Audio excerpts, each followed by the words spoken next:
come out to play. Warriors, come out to play.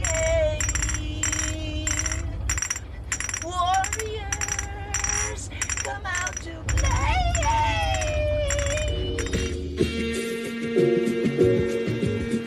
In Africa, I had a reason to be born there. So we have a God.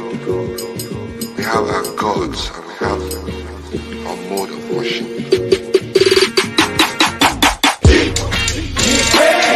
Queens, nod your head if you know you got soul. Women, snap your fingers, let your head wrap go. Come on. Kings, got us good like we ain't trap brown. All my brothers, put your hand on your chest now. Freedom's what we need, more solutions is the key. Wave the banner of the free, that's the red, black and green. Bringing truth to the streets, water get no enemy. If it's peace, we at ease. If it's war, we don't cease. EYE's on the crackers and police. Never slack up even when we free, cause we ain't free until we get the land, that's the green. Black power, new African, liberated from the thieves, nothing better else to be. Queens,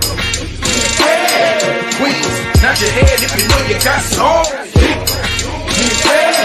Women, snap your fingers, let your head wrap roll. Come on. Kings, got us good like we ain't trap brown. All my brothers, put your hand on your chest now. Stimulated cause I'm liberated. Rock me Africa medallion in the middle of the clan. Situation freedom come drum playing by the river. I deliver for my people. It's the sequel of revenge. My friends get ready. Every knee shall bow. Every tongue shall tell. On the mountain I reveal. Throw the shells. 4 lights side up. Dark one up in my cup. Pour it out and then I strut. Alafia dear. Queens, nod your head if you know you got soul. Women, snap your fingers, let your head wrap roll. Come on. Kings, got us good like we ain't trap brown. All my brothers, put your hand on your chest now. When the African doesn't want to understand or participate in the reason why he was born, Queens, nod your head if you know you got soul. Women, snap your fingers, let your head wrap roll. Come on. Kings, got us good like we ain't trap brown. All my brothers, put your hand on your chest now. see, Africa has not been able to contribute its own knowledge to this universe. But we have knowledge in Africa. You understand? Yeah, of course. You see, so all these things need to be in the education system of the African countries.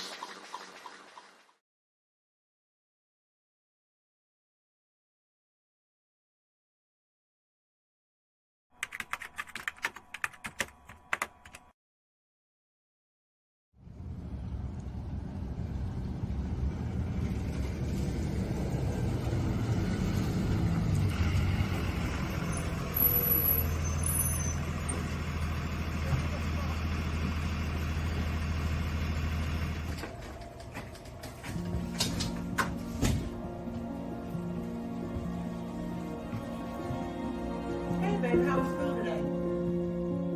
Mom, these kids at school kept making fun of me and they kept calling my hair nappy. Why, Mom? Tootie, look, just read this book and it'll tell you everything you need to know.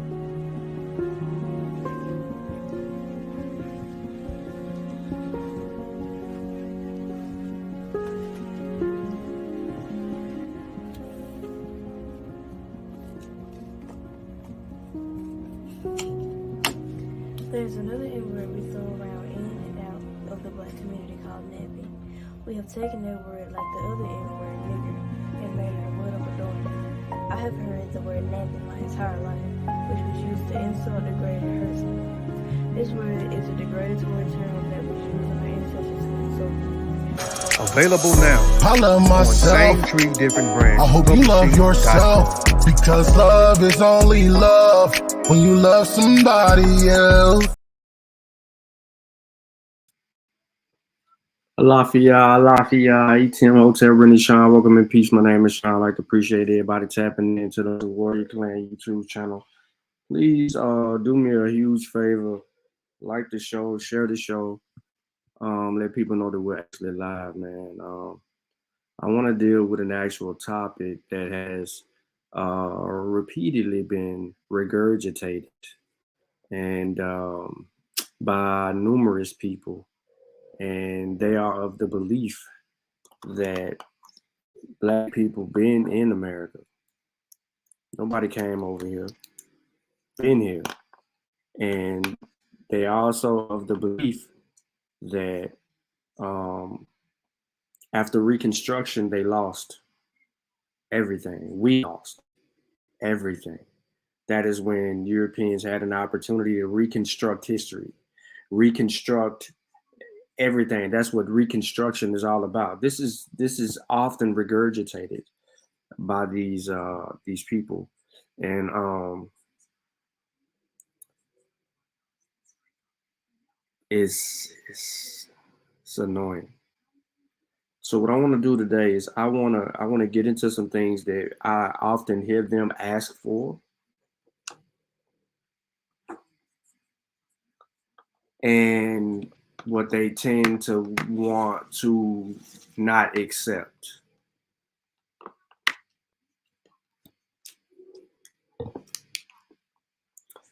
And so we're going to get into that, because I'm gonna show you some primaries today, and I'm just going to deal specifically with rights to take. I'm going to deal specifically within a particular time period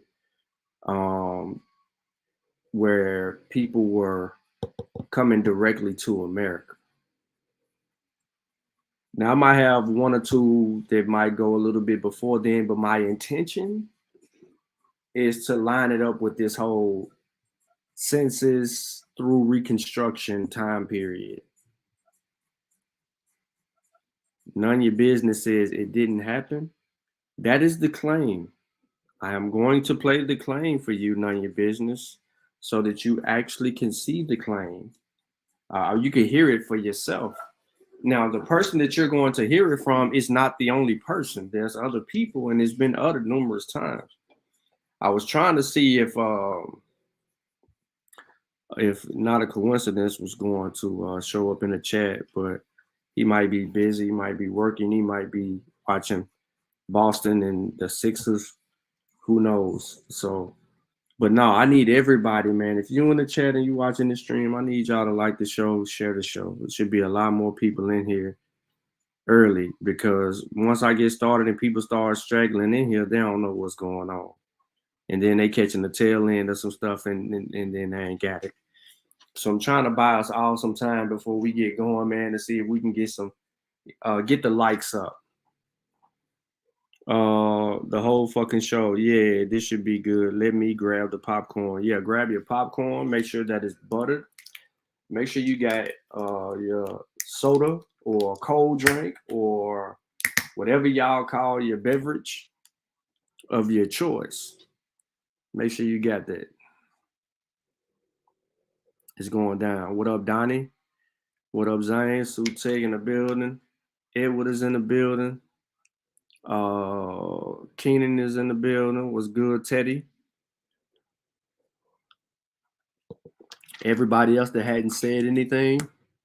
Right. It's just like this. This dumb. Sanchez is dumb. Who says this? Who says dumb stuff like this? This dude wrote the word dinosaur up there, then tried to spell it in multiple different ways to get to Asar. Den of Asar. Sanchez is a nut. If this ain't pseudo linguistics work, I don't know what to tell y'all. Stupid. What up, Brendan? What's good with you? What's good? What's good? So yeah, I'm just waiting a little bit, and then we're gonna actually get going. Yeah, YK the Truth posted it on his YouTube community page, and he screenshotted Sanchez doing the dumb shit, and that's detriment. Now you have to remember he has a huge following, and a lot of his following are pilgrims, and those pilgrims, they buy into his bullshit because it sounds interesting, strange, and funny, and is one of the reasons why conspiracies are at the forefront of everything that we got going on. Oh, I didn't know. Who else is live?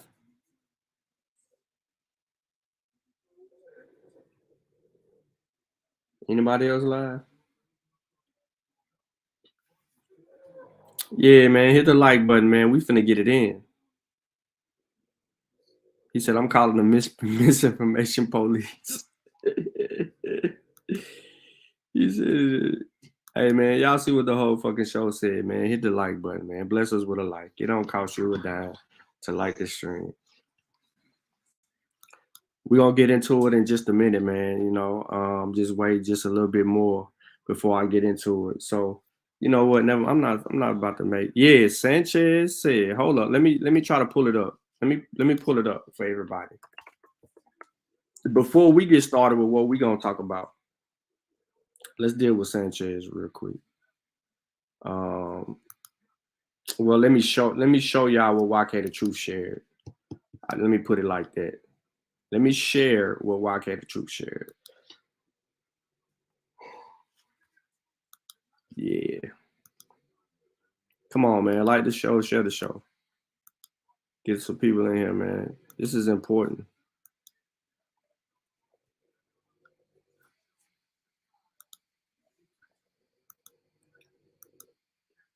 And shout out to Tyson. He over here just now laying down. So he gonna be snoring the whole stream.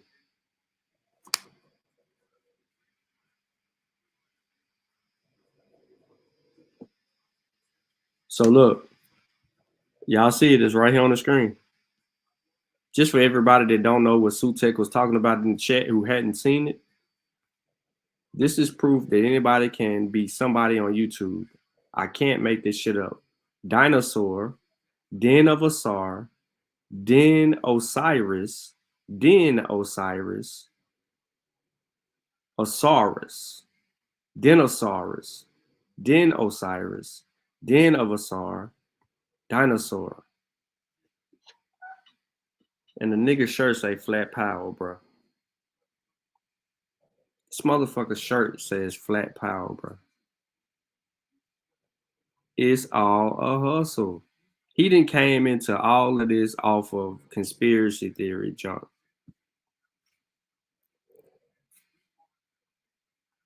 Yeah, so this is what Sutek was saying in the chat. Come on, y'all, hit the like button, like the show, share the show. We about to get it going, man. You know what I'm saying? About another 30 seconds and I'm gonna get it cranking up. I promise you. Promise you. It's gonna be a very interesting show. It's an impactful show. And before we get started, for everybody that's should know better, every source is in the description of the video. So no matter what we show on here, you're going to have access to that information immediately. You can pull it up right now. I don't even care. But somebody about to get this work.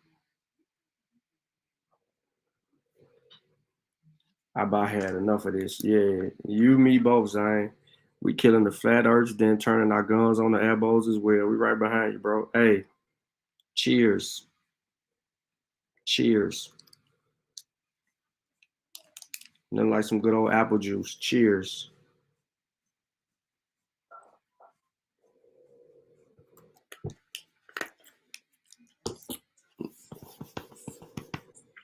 All right, so let me share my screen, man. Let's go. Let me play the video first.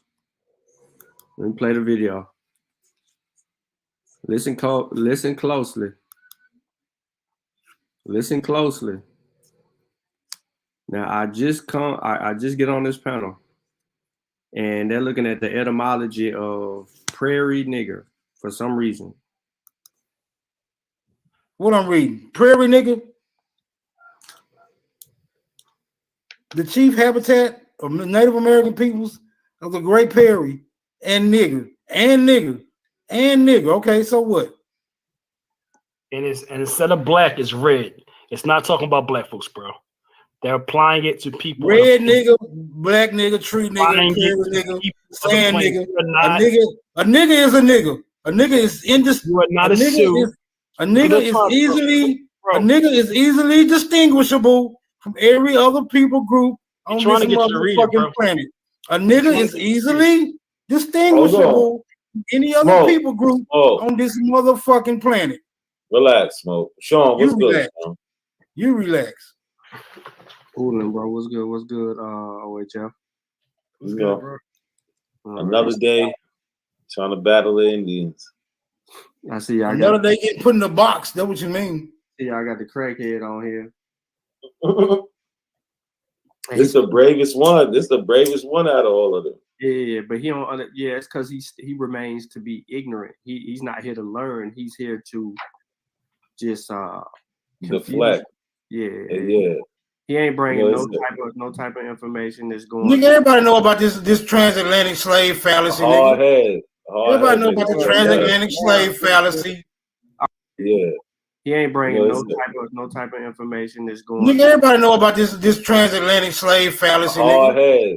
Everybody know about the transatlantic slave fallacy. Yeah. He ain't bringing no type of information that's going. Nigga, everybody know about this transatlantic slave fallacy. Nigga. Everybody know about the transatlantic slave fallacy. Yeah. He ain't bringing no type of information that's going. Nigga, everybody know about this transatlantic slave fallacy. Nigga. Everybody know about the transatlantic slave fallacy. Yeah. He ain't bringing no type of information that's going. Nigga, everybody know about this transatlantic slave fallacy. Nigga. Everybody know about the transatlantic slave fallacy. Distinguishable. So here we have an instance of the brother stating that the transatlantic slave trade is a fallacy. That's what he said. Now, no matter how stupid it sounds, he said it. Right? But he is not the only one, because Root Word is also another one that says that. Not only Root Word, a lot of these people who are learning from people like the Research Guy and Autonomous One and Aboriginal Power, Khan Cali, all of those people, these are the things that they regurgitate. This has a ripple effect. Statements like this lead to statements like the brother that was claiming to be a Haitian, who says that he was aboriginal to the land that he was in, and that he's always been there. And it allowed him to argue that he was not African, even though he had taken a DNA test.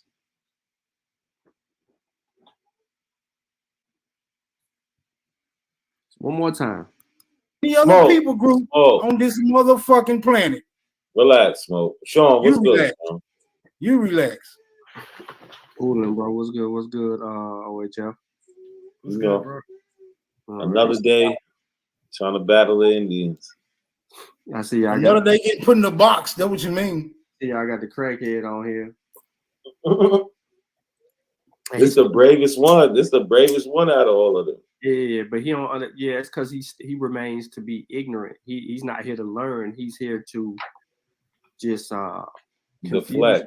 Yeah. He ain't bringing no type of information that's going. Nigga, everybody know about this transatlantic slave fallacy. Nigga. Everybody know about the transatlantic slave fallacy. They get put in the box. That's what you mean. See, I got the crackhead on here. This the bravest one. This the bravest one out of all of them. Yeah, but he don't. Yeah, it's because he remains to be ignorant. He's not here to learn. He's here to just deflect. Yeah. He ain't bringing no type of information that's going. Nigga, everybody know about this transatlantic slave fallacy. Nigga. Everybody know about the transatlantic slave fallacy. All right. So again, man, if you just coming into the building, this is what we're dealing with. People that are claiming that the slave trade never happened in 2023, regardless and despite the amount of evidence that we have. Please like the show, share the show, because I'm about to take y'all on a primary source trip, and you're going to enjoy this.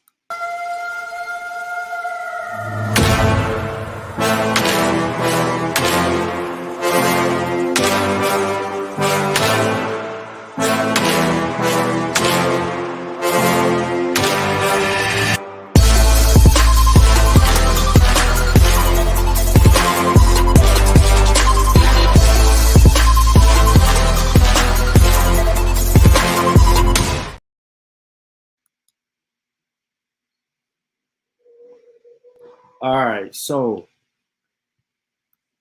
real quick, let me zoom in as best as my ability, and let me scroll up a little bit. Let me zoom out a little bit, and I want to show y'all, right? I want to show y'all some primary documents, and I want you to be able to follow along with me with these particular documents because they are a part of your history, okay? Now, these documents are very important. It's 41 pages, so it's going to show you some documents and some of them just going to be some additional pages. But these are records, okay? And I don't know if any of you have ever taken a look at these records, but I am going to show you today these records and more.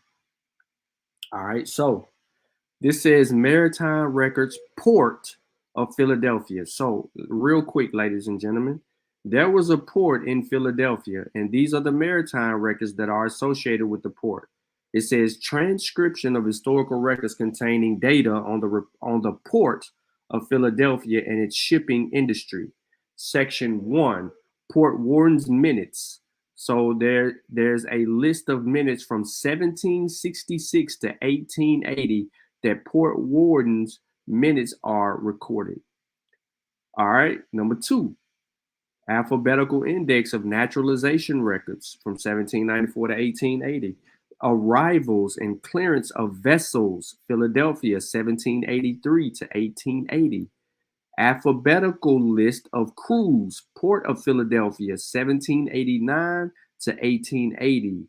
Chronological masters and crews, 1798 to 1880. Slave manifests from 1800 to 1841. Letters of the Mark, 1804 to 1815. Record of Rex, Philadelphia District, 1874 to 1937. All right, now for everybody that think that this is just some words on paper, it's stamped at the bottom. Pennsylvania Historical Survey, Work Project Administration. And then it goes on to say the same thing. Pennsylvania Historical Commission, Harrisonburg. Sponsor, Pennsylvania Historical Commission, Harrisburg. So let's move on.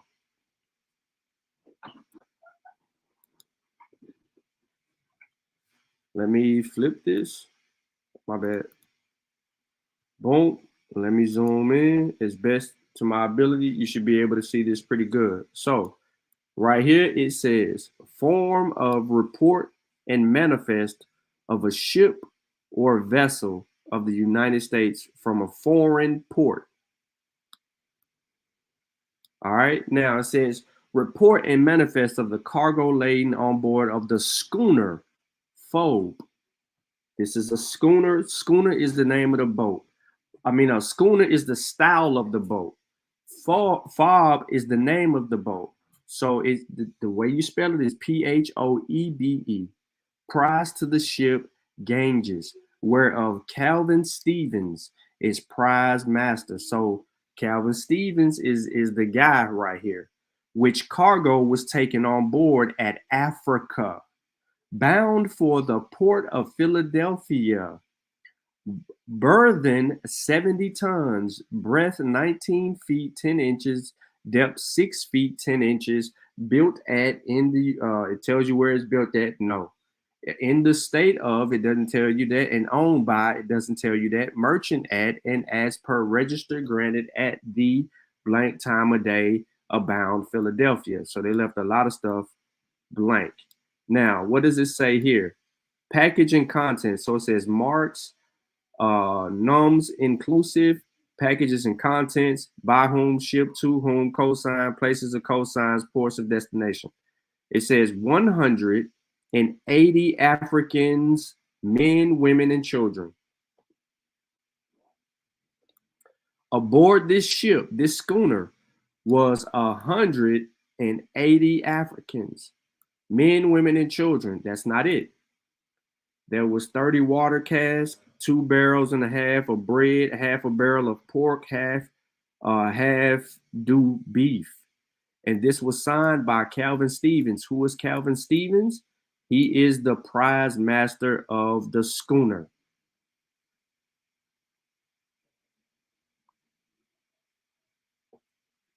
What up, not a coincidence? This is a primary source document right here, ladies and gentlemen, that you're looking at, okay?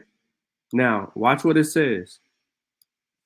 Oath of affirmation made by captains of vessels from foreign ports. Signed at the District of Philadelphia by Calvin Stevens, the master, on August the 22nd in 1800, and sworn before the Deputy Collector John Graff. In this oath, the master swears that the report and manifest that they signed contained a just and true account of all goods, whereas in merchandise which were on board, in this case, since her capture, at the time of her sailing from Africa. Where they sailing from? Africa. There is a notation on the outside of the manifest, Africa for Havana. I'm going to say it again. There's a notation on the outside of the manifest, Africa for Havana, but the body of the manifest states Africa for Philadelphia. Process that. Process that.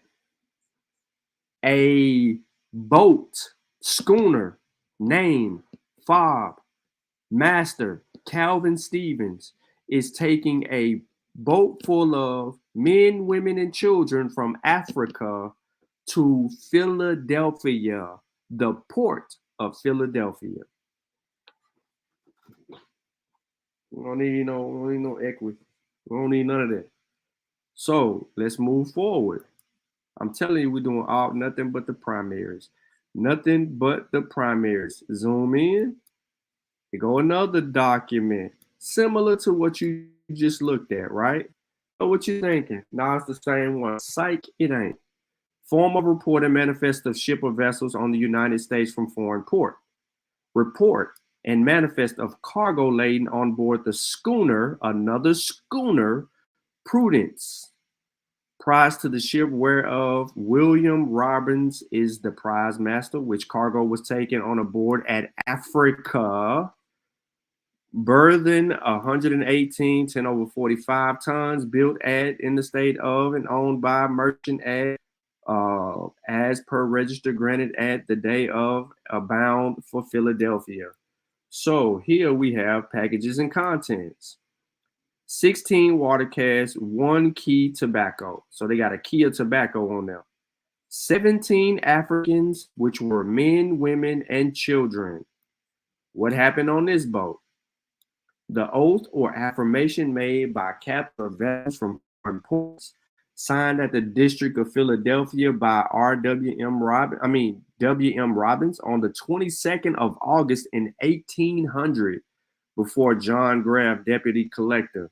In this oath, the master swear that the report and manifest that they signed contained a just and true account of all goods and whereas and merchandise which were on board in the case of her capture at the time of her sailing from Africa. There is a notation on the outside of the manifest, Africa for Havana, But the body of the manifest states Africa for Philadelphia. The wording prize to the ship gauges and prize before master are inserted on the above line. Remember, everything that we're looking at right now is going to the port of Philadelphia, so don't trip. All right, now, from used for most of slave manifest. Manifest of slaves on board ship Ohio, burthen 351 tons, whereof Dan L. Coots is at present master, bound from the port of Philadelphia for the port of New Orleans. So, ladies and gentlemen, we have 351 tons, right? Bound from Philadelphia for the port of New Orleans. So now we got some shit going on, but we got people coming from, we got a ship going from Philadelphia to the ports in New Orleans. What's on this port? Look at this. What's on this port? Martha names, Martha parent, sex, female, age 19, stature 4'6", class of color, yellow. Y'all know this is a red bone. Shippers or owners, Samuel Evans. Samuel Evans. What does Samuel Evans do? November 2nd, 1817, manifest signed and sworn to the captain and signature of attested by collector of the port or by a naval officer at port of clearance. So they took a slave from Philadelphia to New Orleans. Yeah, yellow ball early in the game, bruh.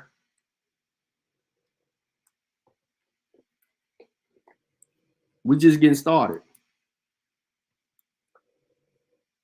Form used for most of slave manifest. Manifest of slaves on board ship Caroline of Philadelphia.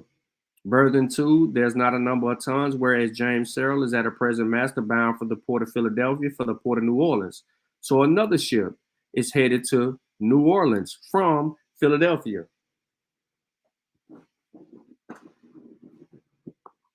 So y'all can't see this, but I'm gonna read it. I'm gonna zoom in. Now I'm gonna zoom in. I'm gonna zoom in. I'm gonna zoom. There you go. Millie, female, 45 years old, 5'2". Shipper or owner is Crogam, residence Louisiana. Humphrey, male, 14, 5'2". Rodea, female, 32, 5'3". William Boyce, age 5. James Boy, 4. Lucy, female, 1. Dilly, female, 12, 4'6".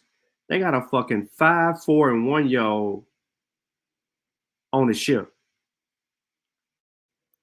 5, 4, and 1 years old on April 24th, 1818.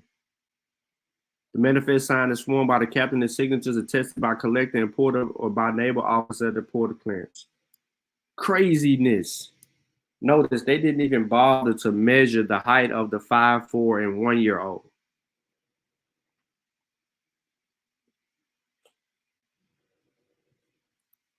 See what I'm saying? They talking where the ship's at, where this at, where that's at. We got all the evidence we need. Now, another slave manifest. This time we got Betsy, a female at 27, and Harriet, a female at 30. 156, 157. This shit's headed to Natchez. Coming from the port of New Orleans for the port of Philadelphia. Now, this is coming from New Orleans and coming to Philadelphia. For those of you who can't see it,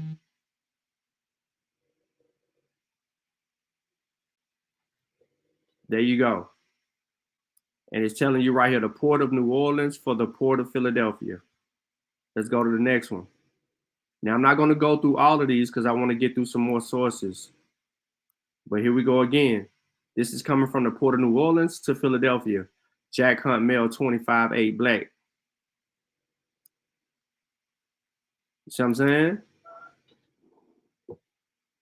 We started off with the ones from Africa, right? The 180 from coming directly from Africa to Philadelphia.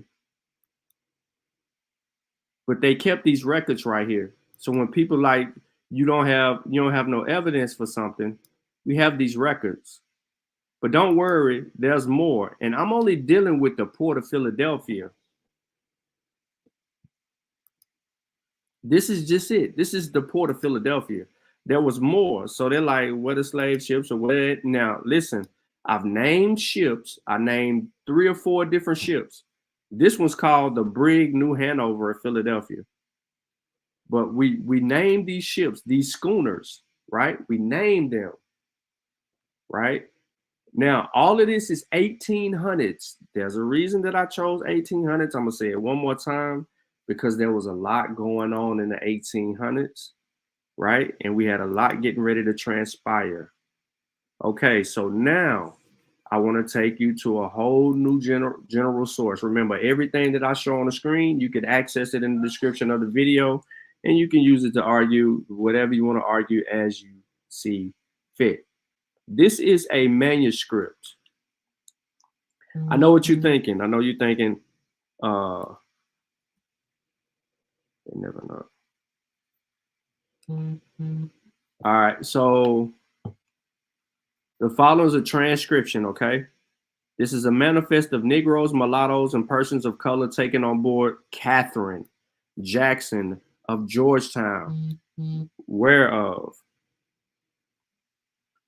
John G. Drury is master, burthen 456, 35 tons to be transported to Port of Alexandria to the purpose of being sold or disposed of slaves or to be held to the service of labor. All right, so there's name, sex, age, height, whether Negro, mulatto, or person of color.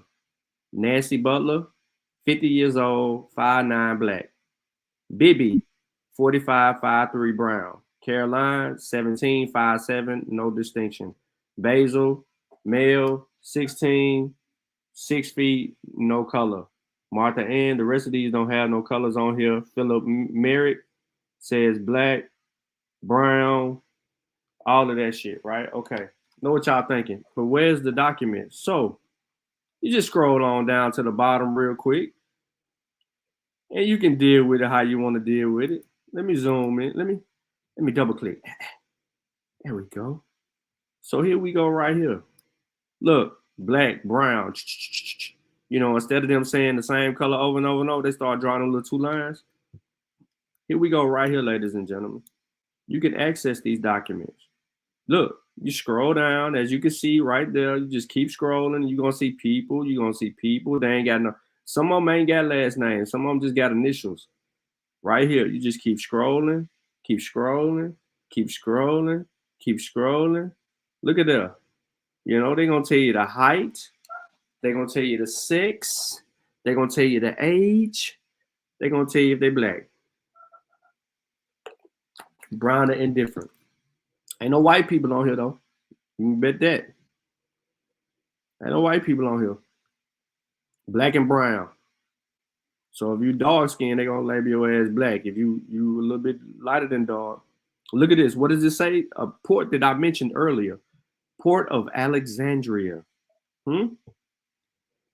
What's on this Port of Alexandria? This 1838, y'all. November 13th.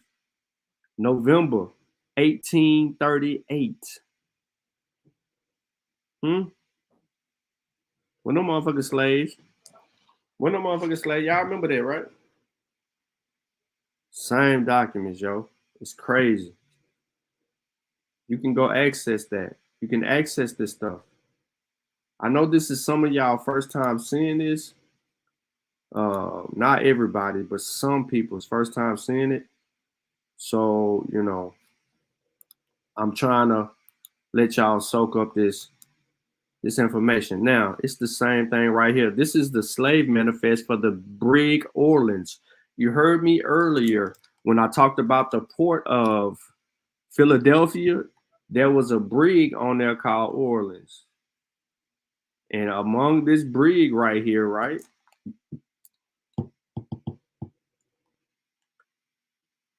Come on, man. April 1841, y'all. State of Louisiana, Port of New Orleans, Port of Richmond, Virginia. I'm saying stuff y'all should hear. Port of Virginia. Richmond. Come on, man. So again, you got the names. You got the name. Let me see. Yeah, you got the names. You got the sex, age, stature, complexion. Black, brown, black, brown, black, brown. These are primary sources. Let me get in there. Let me get in there. Let me get in there. I know y'all couldn't see. I know y'all was going to be like, well, we can't see. Okay, there you go. You can't see? Okay, there you go. Buff Singleton, male, 40, 5'6", black. All of these right here are males. Then here go a female, Sylvia. Ain't no last names. 28, 5.5. She black too. There's all these black people. What are we when we're doing all of this? What are we talking about right here? Now, I know what y'all thinking, but you just showing us from where these slaves are moving from one place to another. Absolutely. I got to show you that. I already showed you coming from Africa evidence. I ain't got to show you a lot of evidence of that. I can show you how it goes. But I'm trying to be generous. At the same time, I'm also trying to show y'all some other stuff. So, boom. Here go another primary. What does this say? I know y'all was talking about Africa. Look. Let me see if I can read what this says. Something of ships employed in the trade to Africa from the port of Bristol, the year 1749. On the Gold Coast, number of slaves, value of ships and cargo. So when I was trying to tell y'all that they documented everything and they knew what the hell they was doing, look at this shit.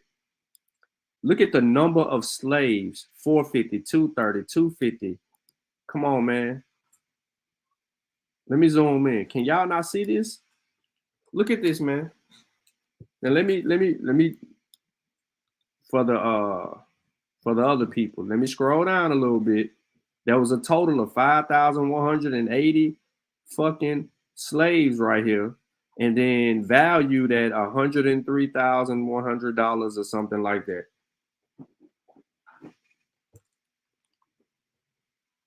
Now look, from the Bight of Benin, Bonny, and Calabar, the number of slaves is in the center and the value. And these are the people responsible for it over here. Look now, I'm gonna zoom in. For the Bight of Benin, Bonny, and Calabar, 3,410. And it tells us to continue over. 46,300. There's a problem. Houston, we have a problem. We have a problem. Now, let me go back to the source that this comes from. It's right here. Now, there's several more. This is a list of ships employed in the trade to Africa from the port of Bristol in 1749. A list of ships employed in the trade to Africa from the port of Bristol in Hold on. Could y'all hear that? Put a 1 in the chat if y'all could have heard him. If you couldn't hear him, you know what I'm saying? I get it, but if you could hear him, let me know. Y'all could? Okay, all right, cool. I'll play it. I didn't want to like stop sharing and start over again. All right. A list of ships employed in the trade to Africa from the port of Bristol in 1749. TNA reference CO388/45 PT1F5. On the Gold Coast. 1. Triton. Number of slaves, 150. My bad. A list number of slaves 230, value of ships and cargoes 5,000. 3. Juno, number of slaves 250, value of ships and cargoes 5,700. 4. Alexander, number of slaves 450, value of ships and cargoes 8,500. 5. Volunteer, number of slaves 320, value of ships and cargoes 5,600. 6. Molly, number of slaves 230, value of ships and cargoes 5,200. 7. Jamaica Packet, number of slaves 360, value of ships and cargoes 7,000.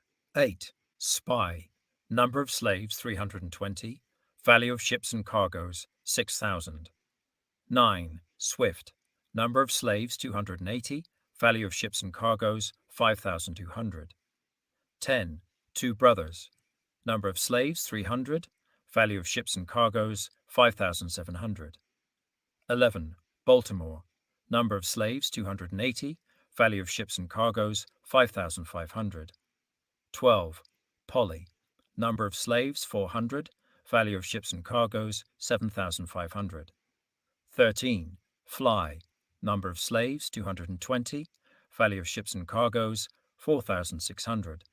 14. Jason, number of slaves 360, value of ships and cargoes 6,600. 15. Sylvia, number of slaves 250, value of ships and cargoes 5,400. 16. Sabella, number of slaves 180, value of ships and cargoes 3,400. 17.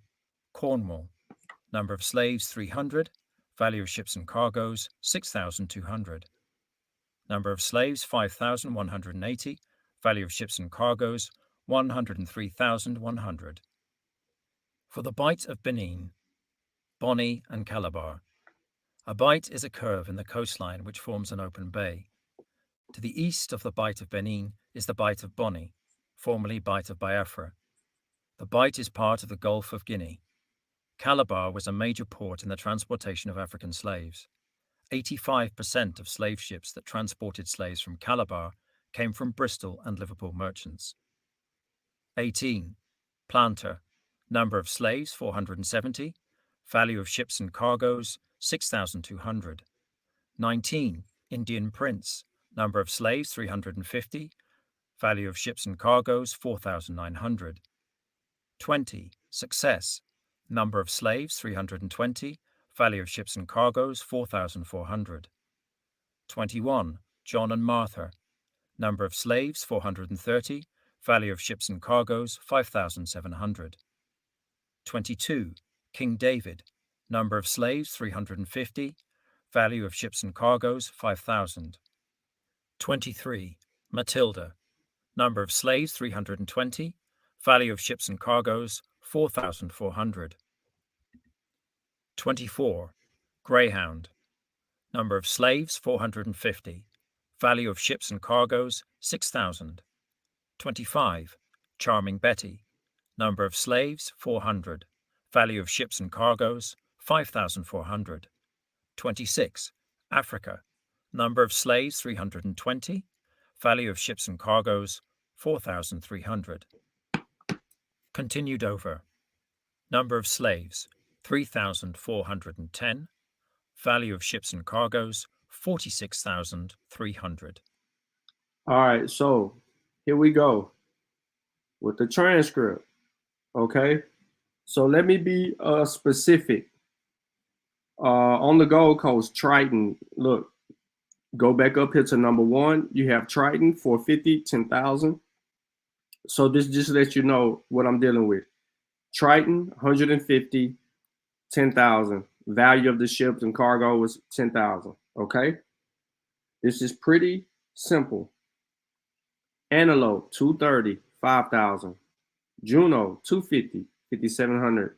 See what I'm saying? You see this? This is the actual, this is giving you a total breakdown of what's going on up here and what is it referring to. Okay? This is coming off the fucking Gold Coast.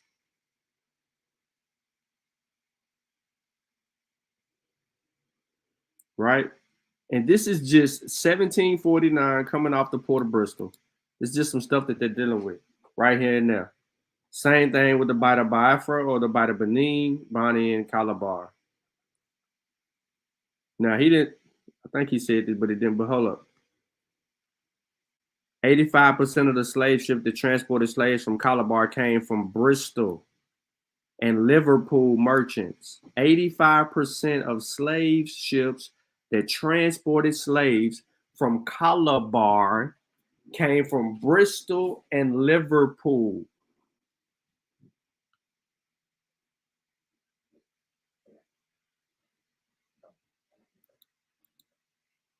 Marinate on that. Marinate on that. That ain't even the full story. We just giving you glimpses.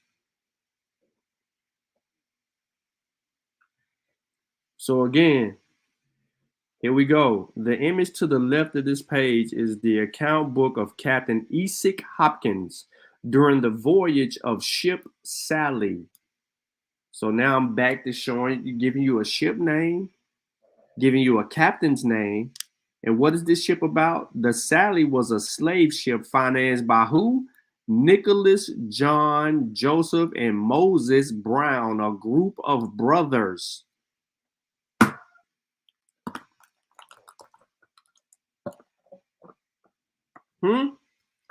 What y'all think is aboard this ship? Tobacco? Let's click on the image. Let's zoom in a little bit. And this is what their document looked like. 19 enslaved, something died. One boy slave died. Look how they saying died, D-Y-E-D. They telling you how many people died on a voyage.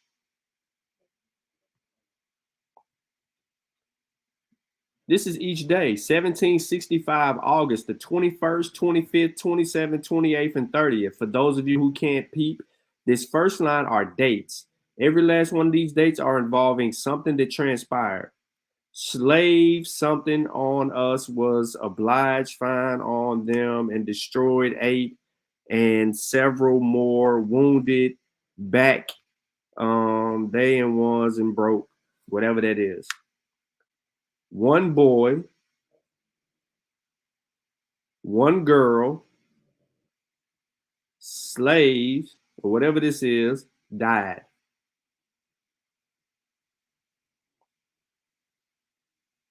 One woman slave died on the 31st of August. September, one woman and one girl slave died. They counted how many deaths they got on each day. Huh? And people acting like this did not happen. This did not happen. This did not happen. That's what they said.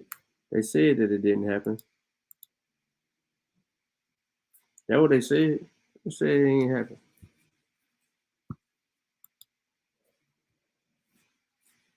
That's what they said. They said it ain't happen. Okay? So the Voyage of Sally is one of the most well-documented. The Voyage of Sally is one of the most well-documented slaving voyages of the Atlantic world. It displayed how, rather directly or indirectly, many people in the 18th century, Rhode Island, were complicit in the injustices of the transatlantic slave trade. In the 1700s, Rhode Island was the most active British colony in the North American slave trade. About 60% of all slave ships selling from colonial U.S. came from Rhode Island. Nicholas Brown and Company was owned by one of Rhode Island's most prominent merchant families, the Browns. Named after their eldest brother, the company was operated by Nicholas Joseph John Moses and Moses Brown from 1762 to 1774. In 1764, the company financed the voyage from Providence on the western coast of Africa. From where? Africa. Where? Africa to what? Acquire. Acquire what? For the enslavement and sale. Ultimately, the voyage of the ship, the Sally, was financial disaster for the Browns and exemplifies how the slave trade impacted not just the investors and enslaved persons on specific ships, but rather an entire community. They talk about the guns on there, all of that. Yeah. We give you this homework. We give you this homework. We give you this homework so you can check the primary out. We give it to you.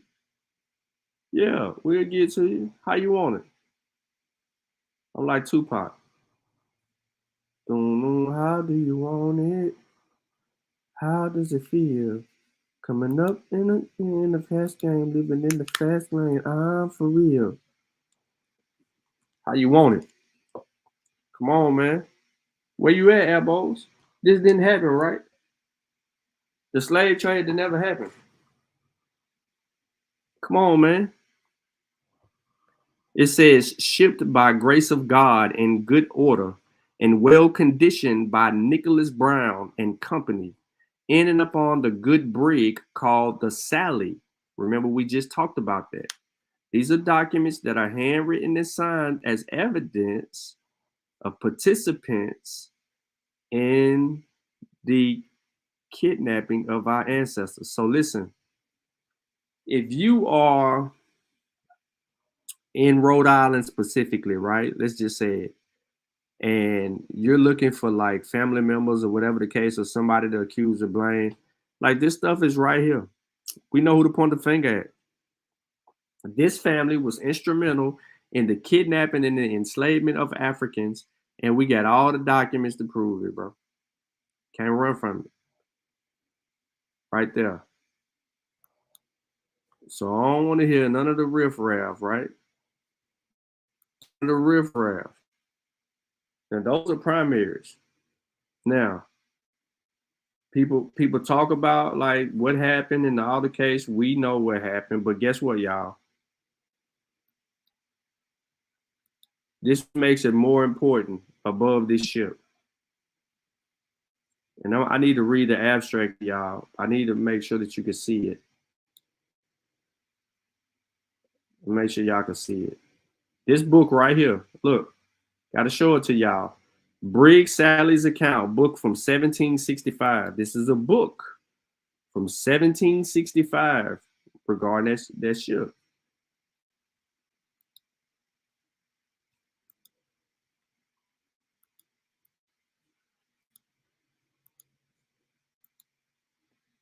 My bad. Now let me read the abstract.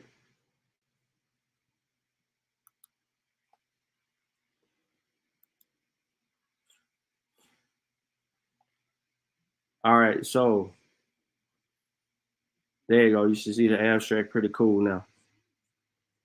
All right, it says, in addition to his duties as Sally's captain, Esek Hopkins served as the ship's supercargo, the officer in charge of the cargo. During the long voyage, he kept a detailed account book, recording every trade and transaction. The book included a page for each crew member showing advances on wages, purchases on clothes, and rum for the ship's stores, and so forth. Transactions on African coast where the Sally arrived in November 1764 began on page 17 and continued for the next 70 pages. The account specified the date on which each enslaved African was acquired, and that was the traded for him or her. Most of the transactions were recorded in bars, a unit frequently used in the slave trade. A bar was literally an iron bar, but it was also a monetary equivalent. Thus, a yard of cloth was accounted at once bar, a barrel of rum at 10 bars, and so forth. Throughout the long voyages, Hopkins kept a running tally of the total of number of Africans he had purchased. By the time the Sally left Africa in August of 1765, he had acquired 196 Africans, at least 21 of them whom he sold to other traders before leaving the coast. Another 19 had died, and 20th was left for dead on the day the ship sailed. Dozens more would die on the Transatlantic passage or in the days after Sally's arrival at the West Indian island in Antigua. in all the account book records the loss of 109 enslaved Africans as well as 3 of Sally's crew, all kept in this book. We talking primaries, y'all. We talking primaries.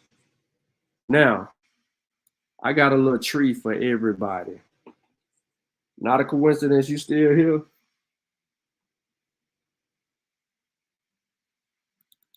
Let me know if you still, if you in, man.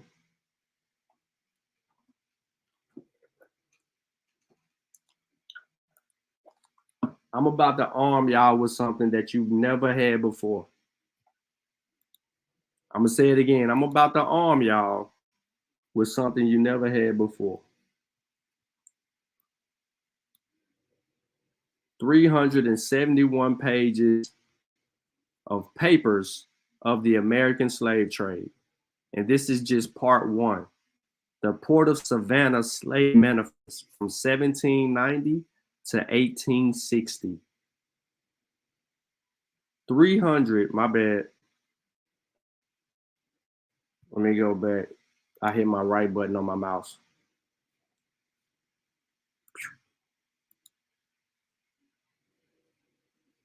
Oh. All right. Now, 371 pages.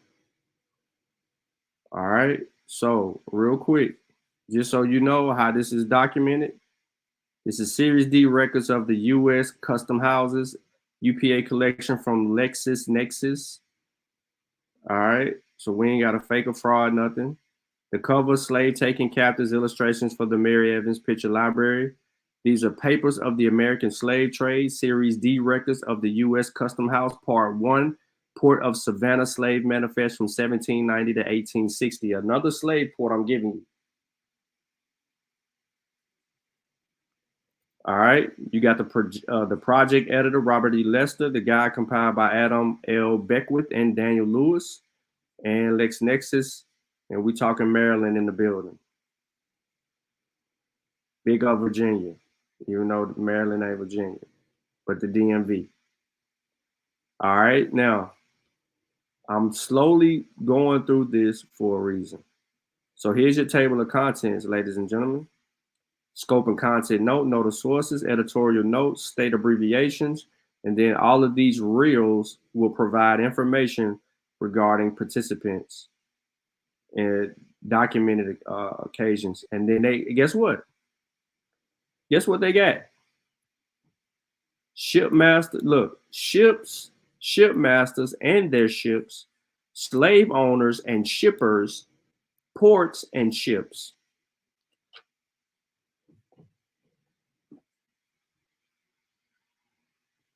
So if you're looking for a port or if you're looking for a ship, you now have access to it, ladies and gentlemen. Scope and content note. This edition of Papers of the American Slave Trade consists of slave manifests for the Port of Savannah, Georgia. Congress passed legislation in March of 1807 that prohibited the importation of slaves into the United States after 1808.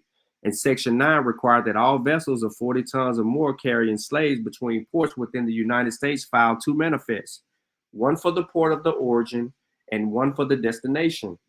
All of the manifests in this collection dated from 1808 included a pledge that slave had not been imported after 1807. Each manifest lists the name of the ship, the master of the ship, the name of the slaves being transported, and the name of the residence of either the slave owner or the shipper. The manifests are arranged into 2 series. The first series, on reels of 1 through 9, are inward manifests for ships arriving in the Savannah.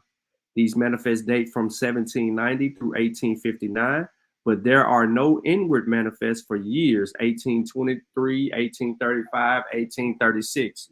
All of these ships listed in these manifests came from ports along the east coast of the United States or the Gulf Coast of Mexico.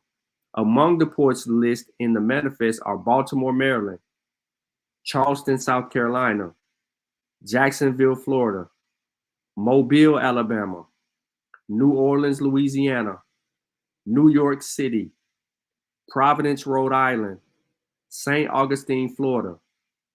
The inward manifests also include one folder for ships arriving in the Savannah from Africa. From where? Africa. One manifest in this folder is for a ship from Trinidad. These manifests date from 1789 through 1798. The second series of reels 11 through 20 are the outward manifests for ships that begin in Savannah and travel to other parts of the United States.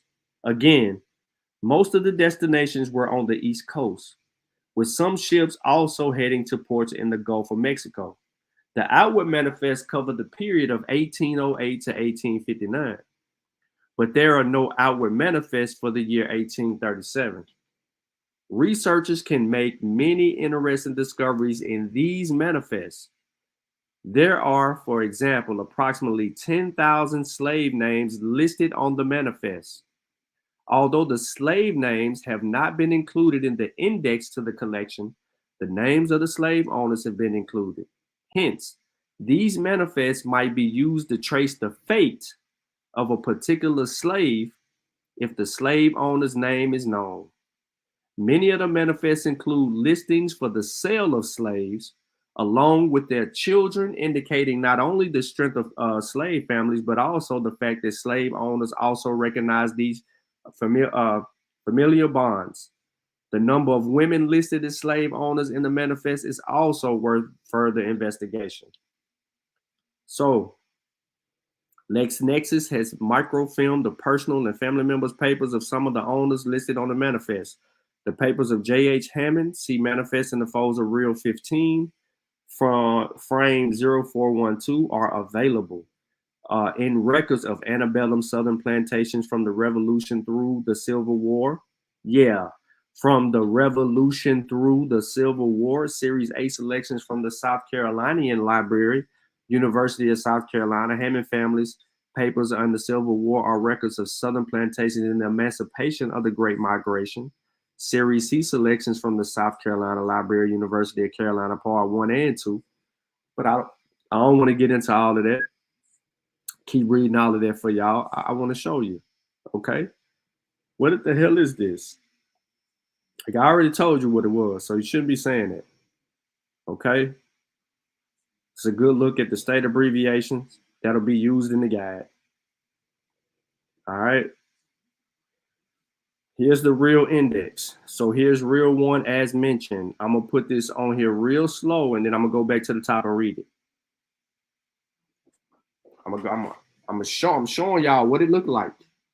We talking primary over here. We ain't talking secondary. We talking primary over here, okay? Now, what does it say? The following is a list of folders that compose papers of the American slave trade. Series D, records of the U.S. Custom Houses, Part 1, Port of Savannah Slave Manifest from 1790 to 1860. The 4-digit number on the far left is the frame at which a particular file folder begins. The file title and date of the file follow frame number. The names of the ships, shipmasters, slave owners, or shippers and ports of destination departure are listed in order of appearance. For the slave owners and shippers columns, shippers are identified by S, following the appropriate name. Due to the age of the documents and the handwritten script, some of the names on the manifest are more difficult to read than others. The guide writers have included these names in brackets. Inward folder indicates ships bound for Savannah. Outward folders indicate ships departing from Savannah. Ship Jenny, Ship Leander, Ship Union, Ship Leander, Delight, Savannah Packet, General Washington, Amelia, General Washington, Hero, Express, Woodbine, Armada, General Washington, Telegraph. These are ship names in Reel 1. Ship masters are all in the center. We don't care nothing about them. Slave owners or shippers. So we don't know if they're slave owners or shippers. They right here. We know who is involved. And it runs down like this for a while, ladies and gentlemen. You know, not a coincidence. Might, you know what I'm saying? This might be This might be useful for you. You know what I'm saying? Adonis or Louisia or Milo. Remember, they saying, where's this? Where's that? Like, come on, bro. We can walk it all the way down. So this is what this looks like. This gives you the ship name, the people who are in charge of it, the slave owner or the shipper, and a location. And it continues for quite some time. Now I'm gonna switch it up a little bit. I'm gonna keep scrolling. Yeah, I'm scrolling. It's a lot of listen, it's a lot of information right here, y'all. So I want to show y'all something else. But I'm giving this to y'all as a source for your research or whatever the case may be, because this is instrumental. Especially if you got some family in some of these states like South Carolina. You know what I'm saying? You're going to end up finding some stuff that's useful. Now, the other stuff, it'll start changing up in a minute. See? It started changing up right here. But I went too far too fast.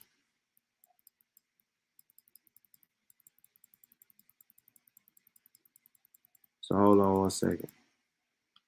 All right.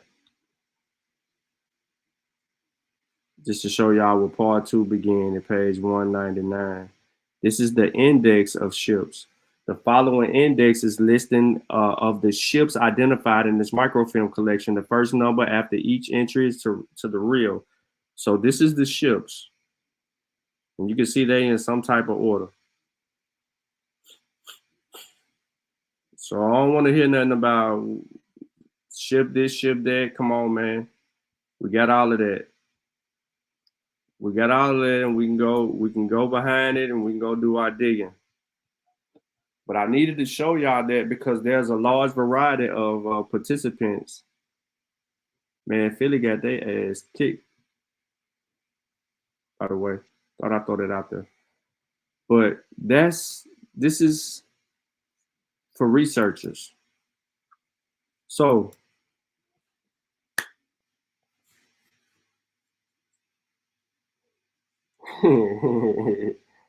boy, crazy. For those of you who act like the slave trade never happened, we have an immense amount of evidence, some evidence you've never seen before.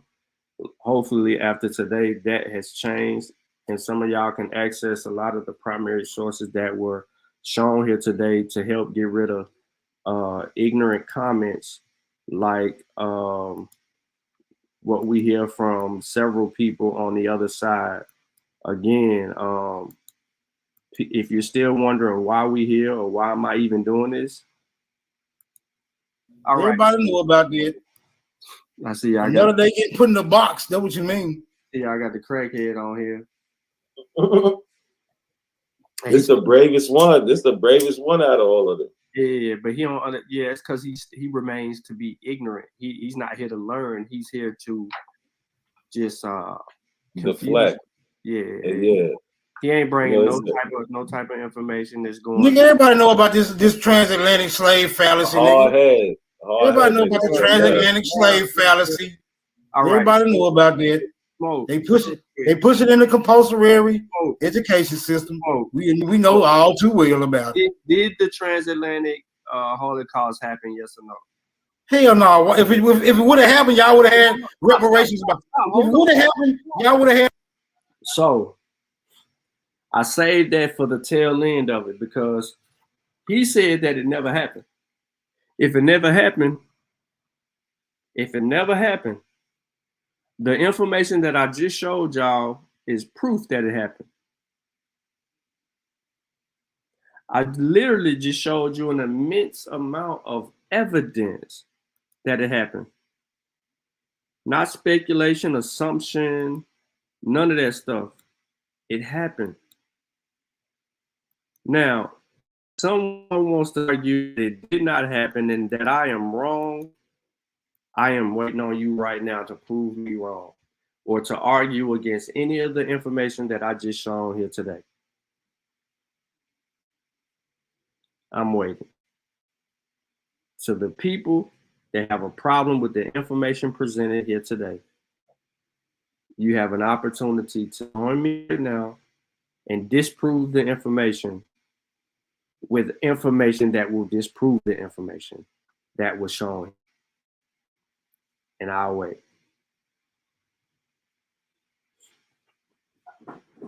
Until then, I'm gonna let y'all hear silly shit again. One more time, because I don't think y'all process this. One more time.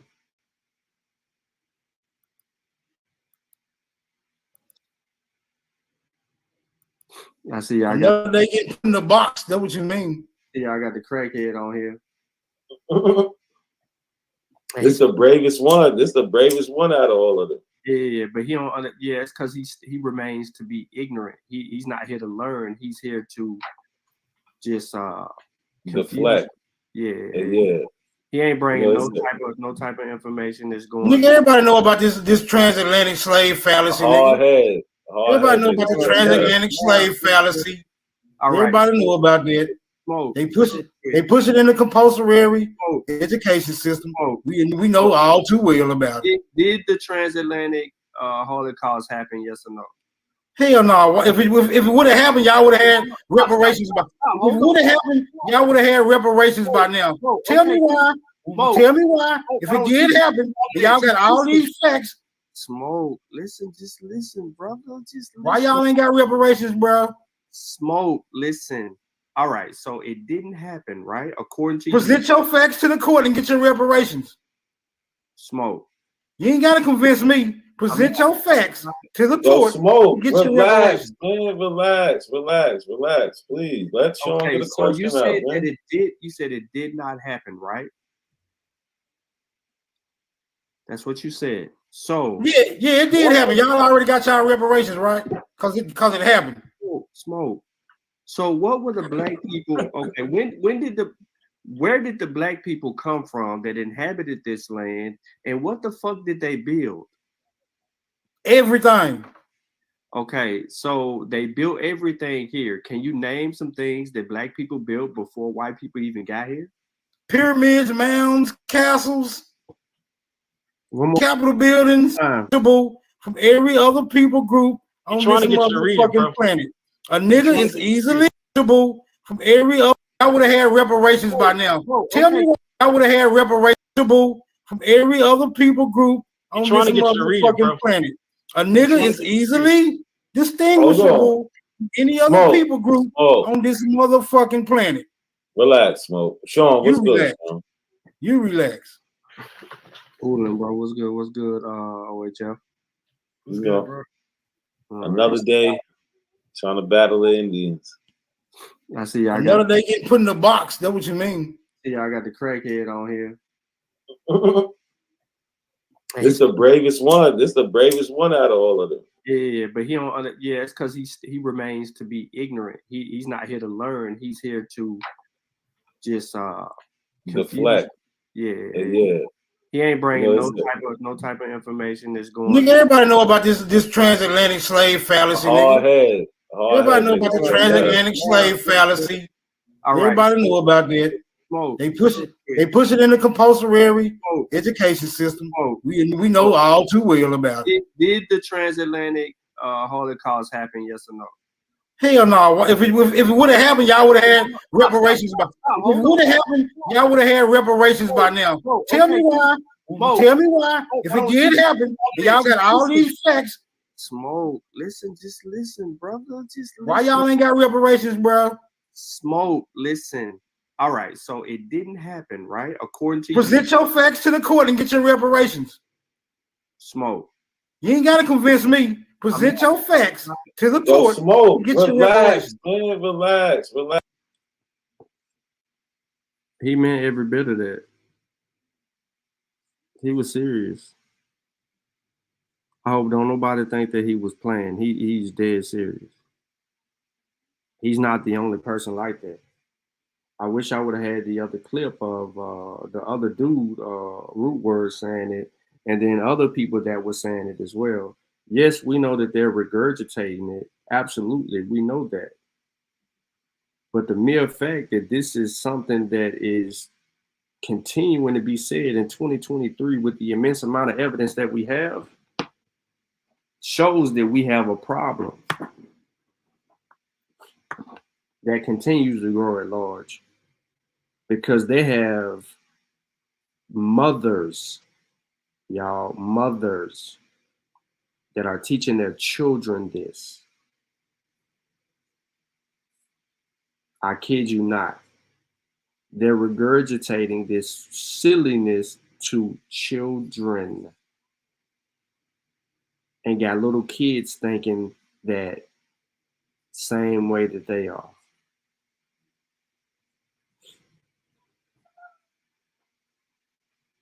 And that seems to be it's an issue.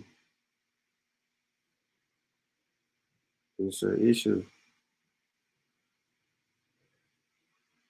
And I can't make this stuff up.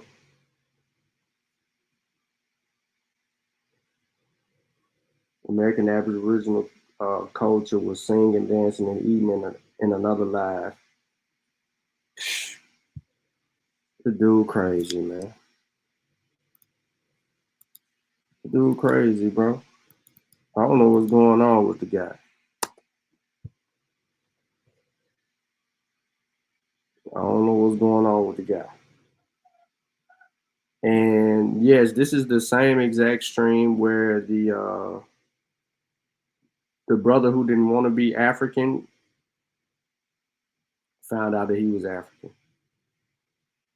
We found out that he was African.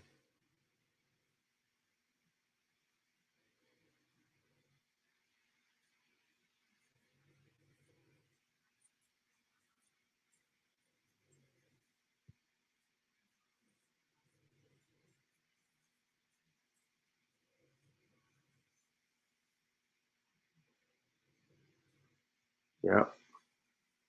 So I dropped the link in the chat, man. I don't think any of them gonna show up. Anybody else interested in joining the panel, got something they want to say, or to deal with some information regarding what we just went over today, feel free to hit the link, man. If not, you know what I'm saying, I'm gonna shut down and let my boy turn up, because I'm pretty sure he's about to go live.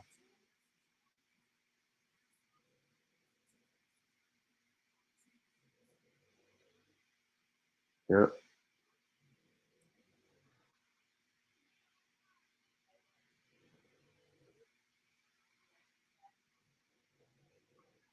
Separate photos. Sutek, they got iPads in jail now. Other wave is coming. Yep, they do got iPads. They do. He said American. Boy, I still can't get over this. That's a shame, Lucky. Yep.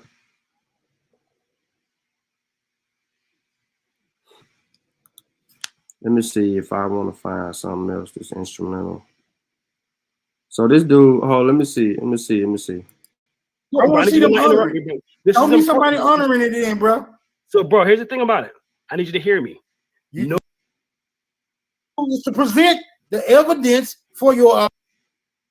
There's no way I'm not rooted in America. All right? You saying there's no way I'm rooted in America. Now, all I want you to do is substantiate that motherfucking claim. You objecting? No. You are objecting. Hold on. Bro. You are objecting. Your claim. You are objecting. Hold on. You are objecting to my claim, which means you have some evidence to substantiate the objection. You're looking at.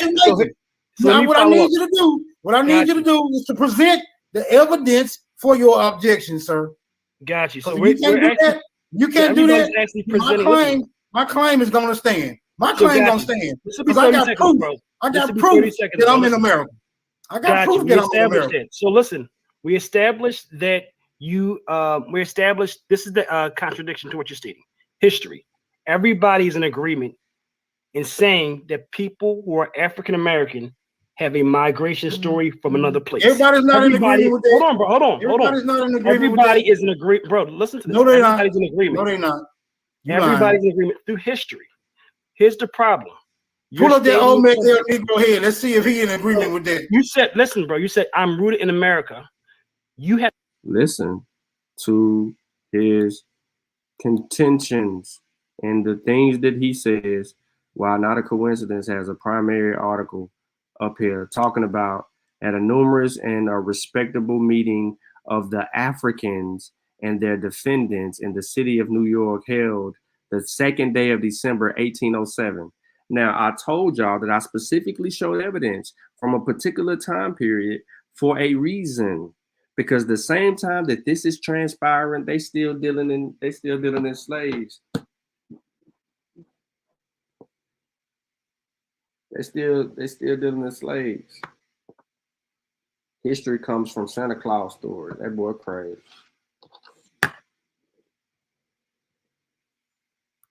In saying that people who are African American have a migration story. Hold on. Let me stop this.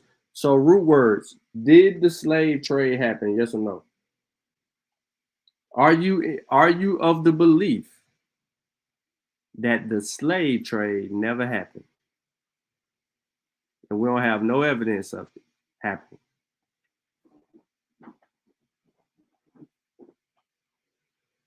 I don't know nothing about the same sources. I'm showing Not a Coincidence's video right now. So until you answer the question, I'm gonna play the video.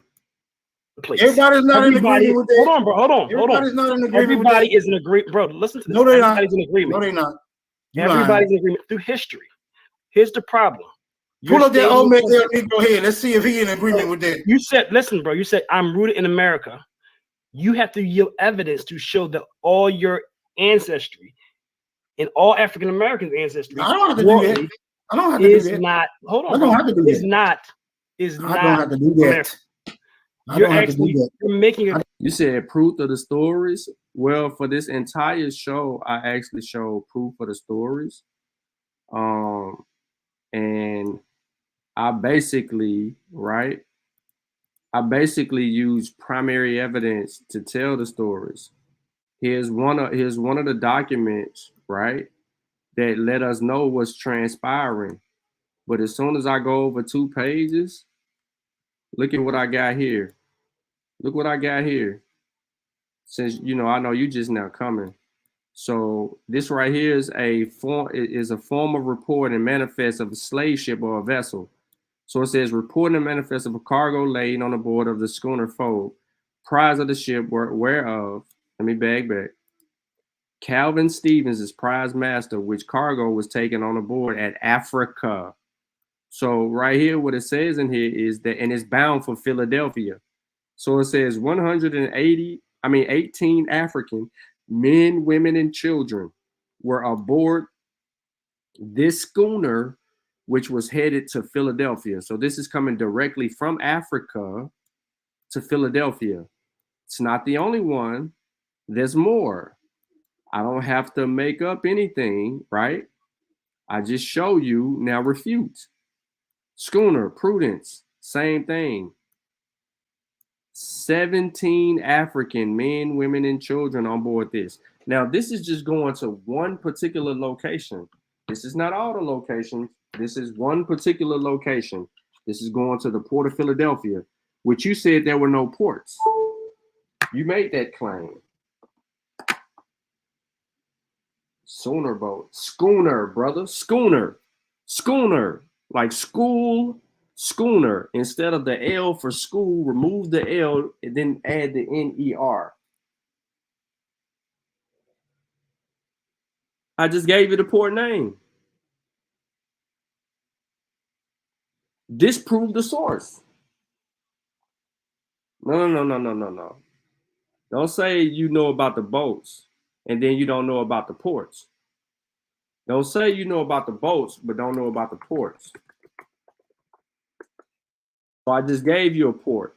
I gave you the port of Philadelphia. One more time, the port of Philadelphia. So I'm gonna pull it up on Wiki for you. Here's the port.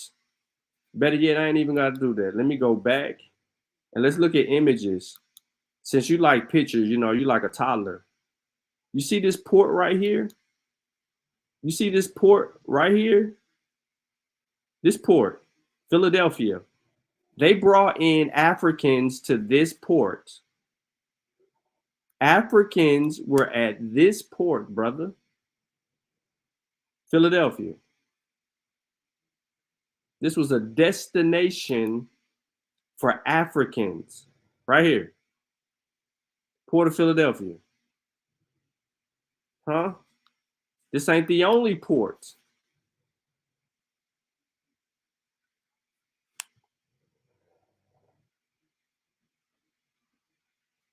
I already know what schooner boats look like, bro. I got a whole presentation on schooner boats.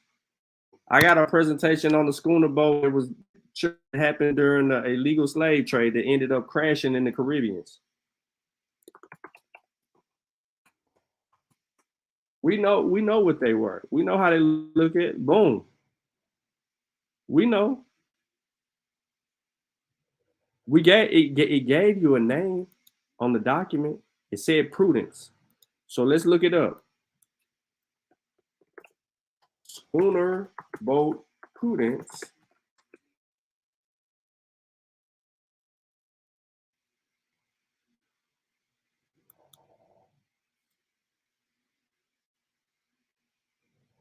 We can get to them schooners, bro. We can get the right one up. I can look for it and find it. We know what schooners look like. They're fast. That's why during the illegal slave trade era, they used schooners. And schooners would be a little more scaled down and they would have less people involved in them. That's why you had 17 Africans aboard the slave ship schooner. Let me share it right here so he can say, that don't look like it'll carry shit. There was only 17 aboard Prudence. So before you said anything, Prudence is the schooner. 17 was the amount of people.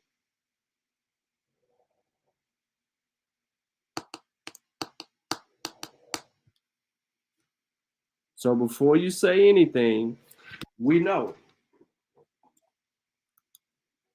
Now, when I add you into this, I just showed evidence. Now show me evidence refuting the evidence that I shown. Falsify what I shown with evidence. Don't talk to me for 25 minutes because I ain't got 25 minutes.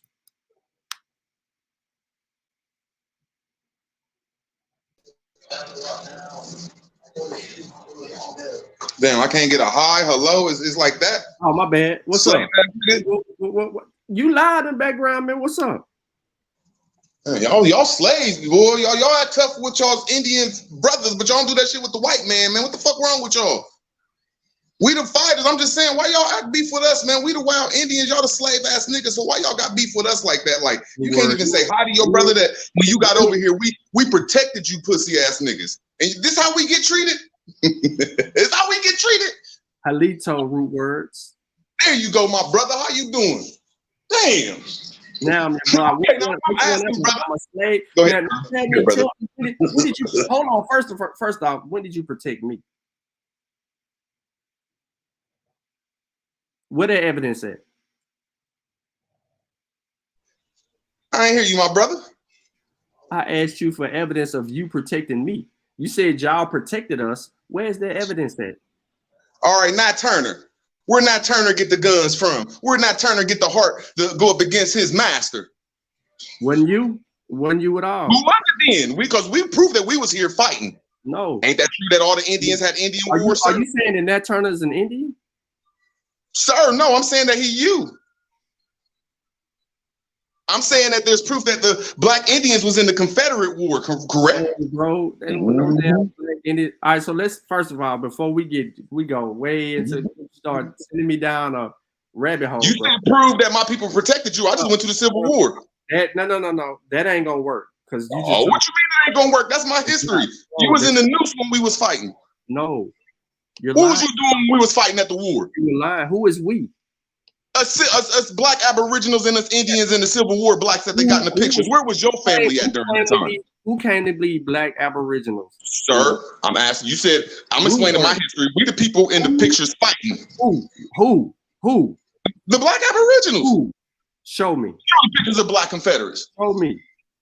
I'm asking. Pull up some pictures of some Black Confederates. You said that Black Confederates were Aboriginal.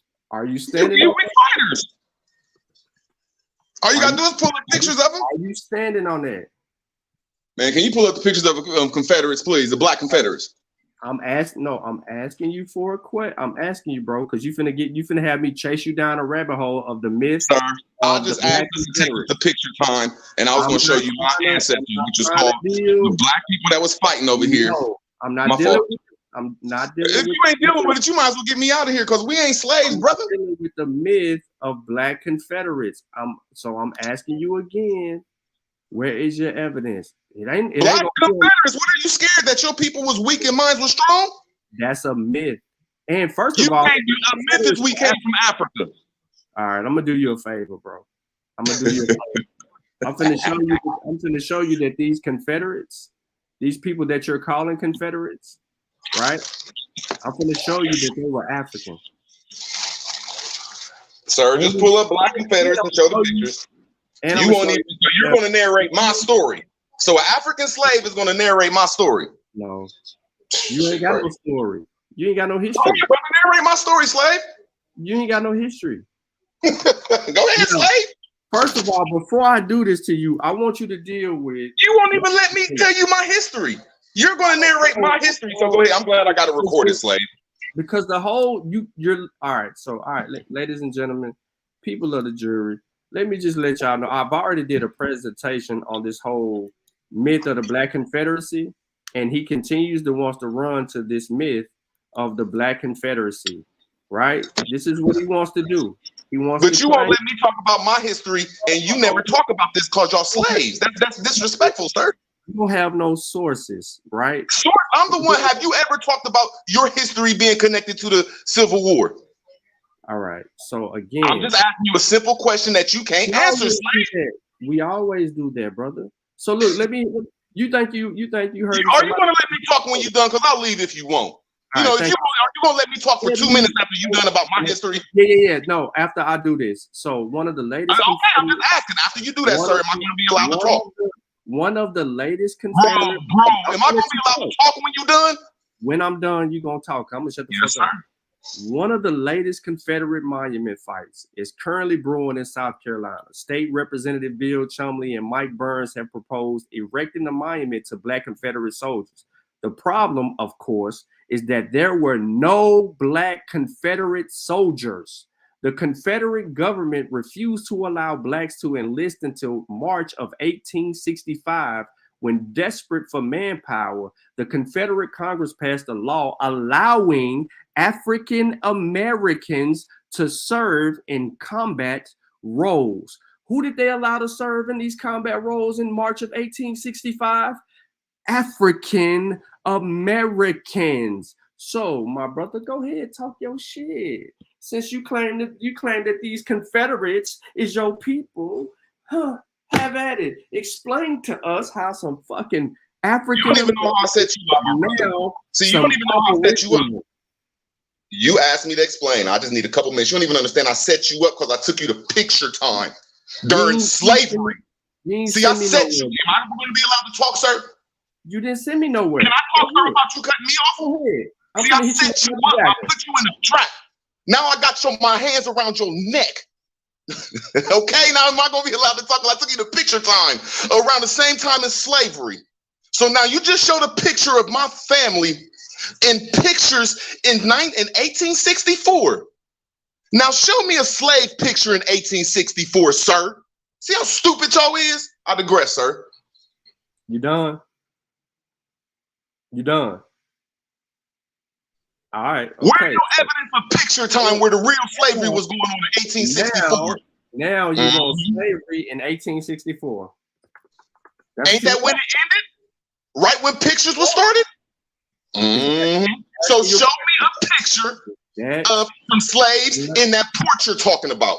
In Port Philly, show me some slaves. Show me some slaves from Africa in that port you talking about. Show me some slaves on a schooner boat. That schooner boat you're talking about in 1864. No, you can't produce shit. Show you some slaves.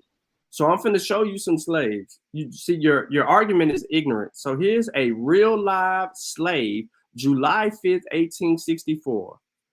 This is a group of ex-slaves freed by the advance of the Union Army. Slaves. They were freed. They were slaves. 1864. Slaves that were freed. Look at these people. Slaves that were freed. Slaves that were freed. When? 1864, my nigga. Do better than that. You know you done fucked up because you talk about the Philly port. See, I set you up with the ports. No. So No. now No. I set you up with the left and I hit you with the left. I said, look, I'm gonna come at you with the left. Root word. Hold on, root word. For real. No, hold on. You're late, okay? So the reason that I'm saying that you're late is because I already talked about the Philly ports earlier, and I gave dates on all the information and when it ran to. Sir, when did slavery end? Let me finish root words.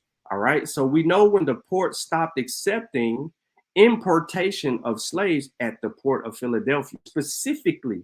So don't try to muddy the water because you come in late and then you don't understand what had transpired, bro. So I'm trying to help you out and give some integrity to the conversation as well, because I don't want to pull a fast one on you, which I can. Impossible. I don't want to pull a fast one on you because I'm not looking for no aha moment. Sir, you pulled up 1864 pictures of my family working in their cotton fields because they're the sharecroppers on this land until we lost the Civil War. You pulled up pictures of my family at war. Now there's pictures, real evidence, no fictional stories, no Santa Claus stories, no Jesus stories, real pictures. Now I'm gonna ask you one question, sir.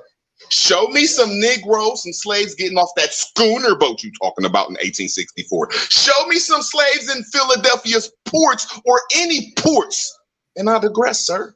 Left hook. You done? You done? All right. Okay, now that you're done, like I said earlier, you missed the entirety of what I spoke about regarding the port of Philadelphia. When the port stopped accepting, that was in 1808. They wasn't allowing no more importation in Philadelphia's port. After 1807, that was read on this show earlier. I know you late and you wasn't here. So now you want me to show you something that wasn't even allowed at that port that comes about in 1860s. You keep running to 1860 because it seems like that's the only time that you get confused with history, because you feel like really that Reconstruction was some sort of Reconstruction for real, like they rewrote history during that era. Now, well, what did they do in Reconstruction history? Hold on. Just hold on. Now, you said these people were your people. These people are African Americans that I showed on the screen. I'm not going to show you no one that is not anything other than African American. We have the evidence for that. Now, you're on the Mossy Warrior Clan YouTube channel. So when they told you to stay away from Pan-African channels, this is the channel that they were telling you to stay away from. And there was a reason why they were telling you to stay away from, because you don't have the evidence to argue proficiently with a Pan-African. So, sir, is there another date that you would like to throw out there that you would like to see evidence of? Because hold on. I just dealt with your shit. Now deal with my evidence. I'm gonna deal with everything you say, because slavery did not end till when? See, you won't even let me talk. Slavery didn't end until the 13th, 14th, and 15th Amendment. When did slavery end, sir? I asked you to come on the panel and disprove the information that I put on the screen. Can you do what that? What are you putting on the screen? If you said no, if you don't even answer my questions. I asked you to produce any port in picture time of slavery being true. Brother, why you move the goalpost, sir? I don't move no goalpost. I'm gonna play it back on my channel. I'm not mad at you if you kick me off. I'm not kicking you off. But sir, you pulled up pictures of my family. I told you when you clicked on my you pulled up pictures of my family in the cotton fields and my family in America. Now you can't put no pictures of them people getting off no slave boats or getting on no slave boats. What's this person name right here? You won't even answer some simple questions. What's this person name right here? Who is this person? Sir, them people are in America. They're aboriginal to America. No, they not. Sir, I asked you a simple question. You scared to answer. You said they're aboriginal. Sir, there are pictures. What is Show me a picture of a schooner boat. Let me of a schooner boat that you're talking about getting off the port down there in them South states, sir. Hey, root word, read this. Read the first paragraph. Bro, you won't even answer my questions. That's disingenuous because you lost already. I already won. I recorded it and body bagged your ass. Root word. Read European paragraph. Read the paragraph. European goddamn story about my history. Hell, you read it. You read it. All right, thank you. You gonna be quiet long enough for me to read it? I'm still waiting on you to answer anything about you. Long enough for me to read it because I dealt with what you came in here on. I dealt with that. Now we back on my. You ain't deal with nothing in the 1860s when slavery ended. You ain't deal with nothing. Notice, brother, that you keep running in circles. No problem. I got it recorded. I'm out of. All right. I don't give a fuck what you got recorded. You making an ass out of yourself, and everybody that's in the chat looking at you, they're confused. They're like, "What the fuck are you talking about? You sound stupid." So, as I have pointed out before, Theodore Lyman's views on race and slavery were very much those of the 19th century man. He was, it seems, gaining and grudging respect for the black fighting men, but he appears little concerned about how the Civil War was ending the institution of slavery. For Lyman, African Americans were strange and exotic creatures, the objects of an amused and detached observation. And the case in point is his letters in July 5th, in which he encounters an elderly ex-slave. Lyman finds her entertaining without seeming to consider that being liberated from a long lifetime of working in bondage to a man who owned you might be cause for a good deal of chuckling. The two Frenchies are the French observers who are visiting the Army of Potomac. So when I'm sitting here and I'm dealing with information, our history, that you're trying to say is some fucking aboriginals, brother, these people are African every day, all day, any damn day. They ain't nothing but African. So now I need you to come up with a better argument and reshape your question so that we can really dive into it, because you're going in circles with yourself. So I need something else, bro. I need something else. And by the way, I didn't kick him off. He ain't here. He ain't here. I don't know where he went, but he ain't here. He just sit here and try to claim an image as his people. He don't know none of. He can't identify none of them people. And they African Americans. So how the fuck did they become an aboriginal? And he keep going to 1865. Failure to deal with the evidence that has been shown in this entire build. They act like the slave trade never happened. But then I have the evidence, the manifest, the documentations, the port names, a 371-page book on ports, ships, slaveholders, shippers. I could have went directly to that. Then he's going to say, show me a picture, right? Because he has to see a picture. So look, let me show y'all something. Give me a second and let me pull it up. He tried to claim the so-called fake black Confederates as his people as well. There was no fucking black Confederates. That is a myth. All right? Get over it, black people. The Black Confederacy is a myth. Okay? We didn't participate in anything until 1865. Okay? Okay? Okay? All right. Now that we got that clear, let me do this.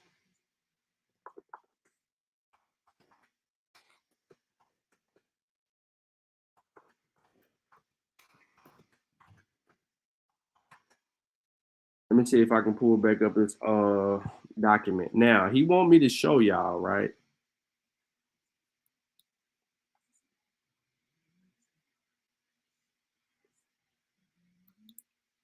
He wants some people coming off the boat. So what he wants is he wants for me, not you. He wants me to show you a boat and some people walking off a fucking boat like they had cameras in a particular time frame. That's what he wants. So he knows, I know, and y'all know, shit like that don't exist, right? They're not filming anyone coming off a goddamn boat.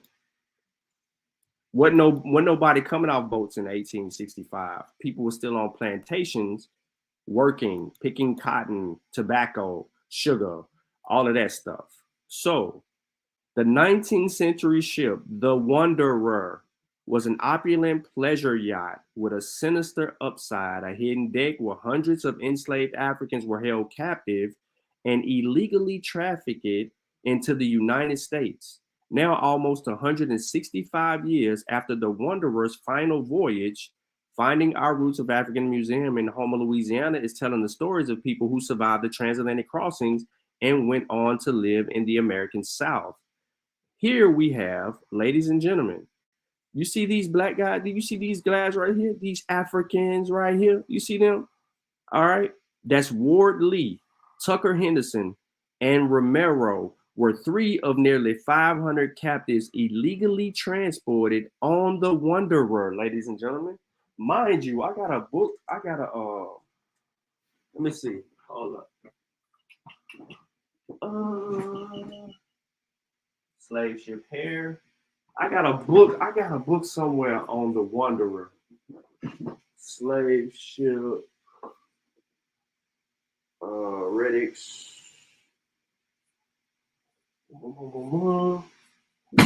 I got a book somewhere in my house on the slave ship Wanderer because I actually have that in the presentation, and I have the journal in which it recalls. Now, what I'm about to do is I'm about to show y'all real quick. Give me 1 second. I'm gonna have to take my background down, but I'm about to show y'all something significant. Just give me a second. I need to pull from my library. You know, them dudes ain't got no library. I need you to stop pooping.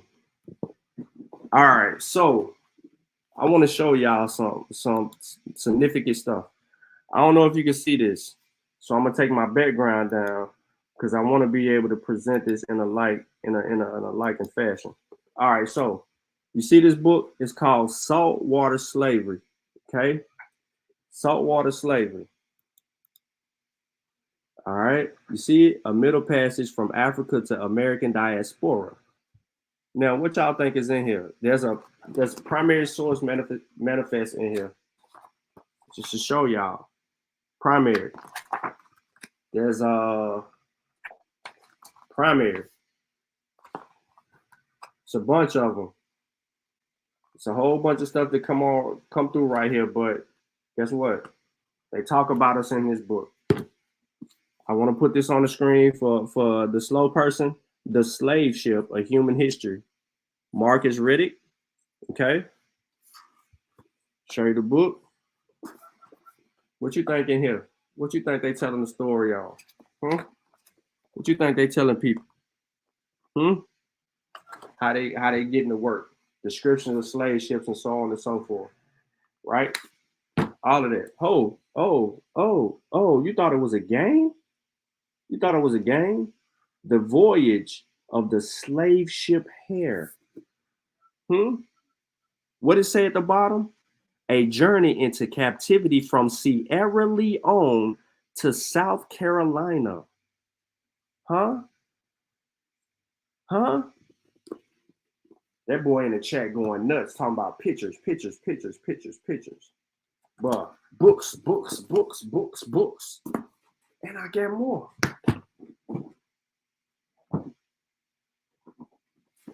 Must have.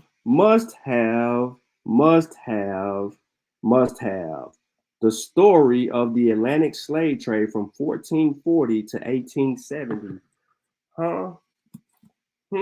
Hugh Thomas. This too much book for you. Root words. You can't deal with none of this stuff, bro. You know what I'm saying? You can't deal with none of this stuff, bro. You don't want this work, bro. You don't know who you dealing with, bro. You don't know who you dealing with, bro. Been read, been done, all of that stuff. I got more. If we talking slave trade, I got tons of books over here. Slave trade, bro. Tons of books, bro.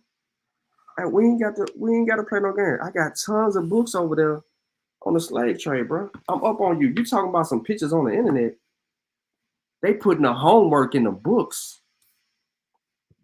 You should see how they talk about You not being here. You not being here, my guy. Come on, man. Get your life together. I need a picture book for him to comprehend because he can't get it. Oh, that's what it is. He needs a children book on the slave trade. Got you. Okay, I understand. He wants a children's book on the slave trade. Oh, damn. I ain't even had to do nothing but turn around. Oh, why did I do that? Turn around. Look at here. Look, y'all. Look at that picture right there. You know that same picture that he said that his people? Look at that. That picture. Hold up. Let me turn my TV off. Let me turn the TV off. Ooh. Yeah. You see that? You see that picture at the top? Remember, he said them was his people, right? He said them was his people. This says Mississippi in Africa. The saga of the slaves of Prospect Hill Plantation and their legacy in where? Liberia today. Oh, I got something else. Just hold your horses.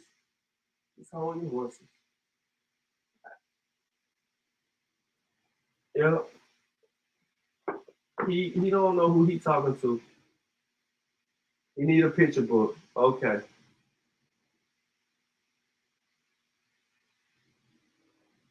Let me see what else I want to grab while I'm over here. Let me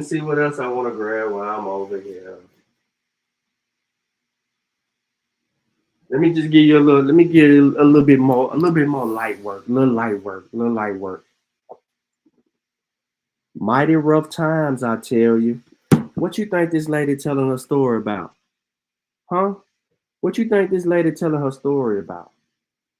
Oh, when she sit here and mention Africa all through and the slaves that was on the plantation with her, talking about the Africa too? Huh? What they say? Africa and Africans in the making of the Atlantic world, 1400 to 1800. Huh? African slavery in Latin America and the Caribbean. Do I need, brother? You want pictures? I ain't done. I ain't done.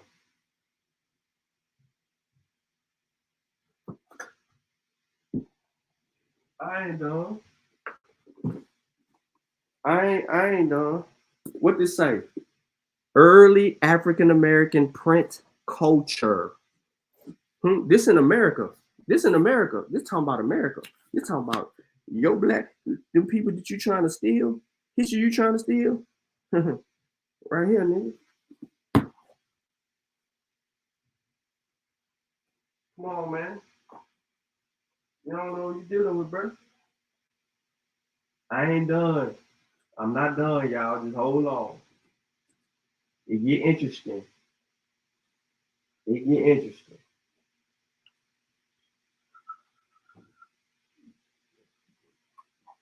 I gotta keep putting that on the screen. Cause this kid, every time you like pictures, don't you? Look at that black lady right there. Black rice. Black lady.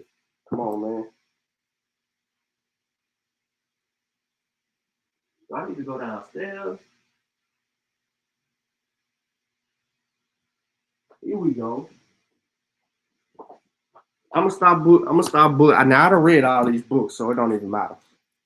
Look at this. Remembering what? Slavery. African Americans talk about their personal experience of slavery and emancipation.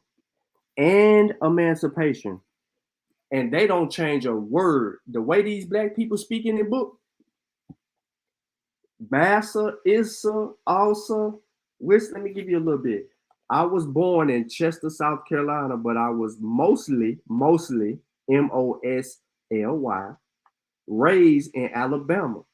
When I was about 4 or 5 years old, I was loaded in a wagon with a lot more people in it. War I was born, I don't know. Whatever become of my mama and my pappy, I don't know for a long time. How she talking? But then she go on and say how she learned the story of they come from Africa. Oh man. Oh. Let the primary speak. Come on, man. You childish right now, bro. You childish right now. Now I can go dig up more. You like pictures? Huh? You like pictures? He was gonna destroy it. It sounded good. You like pictures? Sam, what up, Sam? What up, Pseudo Sam? What's good with your Pseudo Sam? I see you in the chat. Not a coincidence, got all the pseudos out. Explain this to me. Smoke signal. Your people Mississippi, right? But you in Memphis right now. So explain why they got Mississippi in Africa, my nigga. Huh? Evidence all day. I've been showing primaries all day. I got supportive evidence all right here and even more. I mean, and this ain't even the half. This ain't even the half. This ain't half. Nah. This ain't even a third. I want to know where your evidence at. Huh? Where your evidence at? Because we know y'all just got here, so you missed all the information that I just went through. All the information. Read the sign right there while I put my books up. Read the sign while I put my books up. This how all y'all sound. Stupid as hell.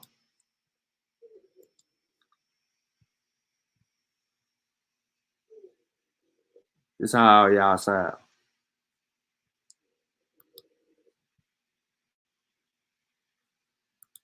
You don't have to do that. Huh? What you have to do is show the reason why you objecting. No, we're now not. Show me the reason. Everybody's objecting to you, bro. Your argument exists out of nowhere. Show me why the reason. Show me the reason. White people know what niggas. White people know what niggas is. You saying white people don't? You saying white people don't know what niggas is? Huh? Man, listen. They ain't calling them Negro. Fallacy. Everybody know about that. Smoke. Be distinguishable from any other people group on this motherfucking planet. Relax, Smoke. Sean, what's good, Sean? You relax. Coolin', bro. What's good? What's good? OHF. What's good, bro? Another day trying to battle the Indians. I see. Another day getting put in the box. That's what you mean. Yeah, I got the crackhead on here. This the bravest one. This the bravest one out of all of them. Yeah, but he don't. Yeah, it's because he remains to be ignorant. He's not here to learn. He's here to just deflect. Yeah. He ain't bringing no type of information that's going. Nigga, everybody know about this transatlantic slave fallacy. Nigga. Everybody know about the transatlantic slave fallacy. Everybody know about that. They push it in the compulsory education system. We know all too well about it. Did the transatlantic Holocaust happen? Yes or no? Hell no. If it would have happened, y'all would have had reparations by. If it would have happened, y'all would have had reparations by now. Tell me why. Tell me why. If it did happen, y'all got all these facts. Smoke. Listen, just listen, brother. Just listen. Why y'all ain't got reparations, bro? Smoke. Listen. All right, so it didn't happen, right? According to present your facts to the court and get your reparations. Smoke. You ain't gotta convince me. Present your facts to the court. Smoke. Get relax, your reparations. Man. Relax. Please. Let Sean get a question you said out, that man. it did. You said it did not happen, right? That's what you said. So yeah, it did happen. Y'all already got y'all reparations, right? All right. So for the record, when Root Words got on here just a little bit ago, notice he kept running to 1865, and he wanted to talk about Reconstruction because what he perceives Reconstruction to be is when white people rewrote history. That is his claim. I was trying to get him to get his claim out, but he wouldn't. So I didn't want any of y'all to think that this dude, that I'm making anything up on this dude. This dude really thinks that Reconstruction was a time period where white people began to take over this America and then began to flip the script. So root words is of the belief that black people been here. How the fuck did we lose everything if black people been here? If black people been here, how? How, brother? Why would we lose everything? And why would black people participate in a civil war? It ain't got nothing to do with them. So you claiming that these black people are aboriginal and they participated in the Confederacy, what the fuck are they participating in the Confederacy for when they got everything? The war wasn't even about them. So why would they do that? And then why are white people outnumbering the black people if black people been here? You just keep saying ridiculous, dumbass shit, brother, and it makes absolutely no sense. So I want to go over here. I need just a moment, ladies and gentlemen. I need just a moment, okay? I'm looking for Eric Forner's book, and I think I found it. Nope. Yeah. All right. So I wanted to come off. Let me change this up real quick. Let me change my background up real quick because I didn't show this book. I need to show this book.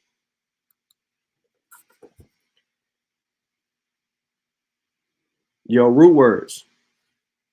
This book is for you, root words. Forever Free. The story of emancipation and reconstruction. And it's got some illustrations in here because since you like pictures and shit, it's got pictures in here for your motherfucking low comprehension ass. Since you struggle with reading, it's got pictures in here for you, brother. It's got pictures. He made sure to look. He made sure to add illustrations. Now, I know you've never read this book before, right? And I know you're not going to read this book before. I mean, you're not going to read this book, right? Now, one thing about True Story and his True Story, he ain't like dude writing his book. But he didn't argue against the information that was in here. It could be some little minor corrections or whatever the case may be, but he didn't want dude seem like he the authority on the situation. But guess what? This deals with Reconstruction right here. Not only that, right? I got a book over here written by Takai Kilimanjaro that deals with a particular time period. Let me get that. Let me get that for slow folk. Where my book at? Where my African Times? I think it's downstairs.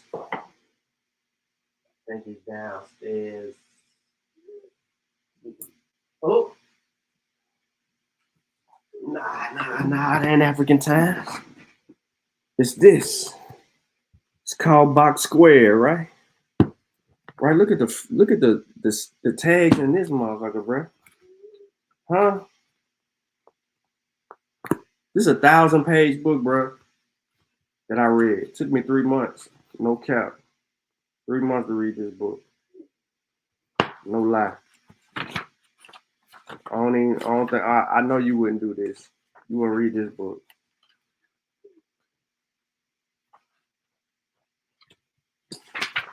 All right, let me hold up. Since you got a problem, this book talks about revolts, rebellions against slavery in America. Let's talk about the enslavement of Africans. Let's talk about the American Revolution. Constitutional democracy, slavery for Africans, freedoms for whites. It deal with all of that right here. It's a lot of shit in this book, bro. Civil War, beginning and the ending, amendments of slavery by another name. All of that, all right here, brother. And this is written by a black man, PhD. He teaches right now at Fisk University in Nashville, Tennessee, meaning that he is here right now. Nashville, right? Nashville, Tennessee.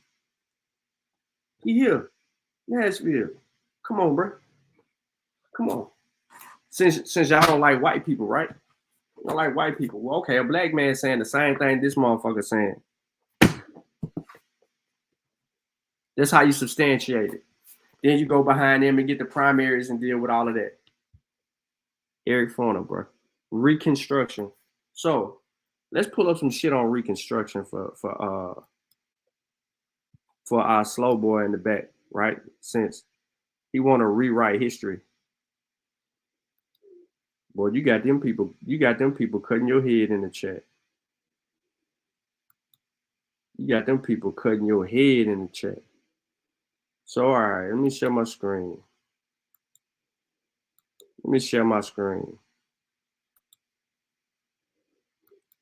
Sam super slow, y'all. And he from Memphis, too. But we still gonna eat, Sam.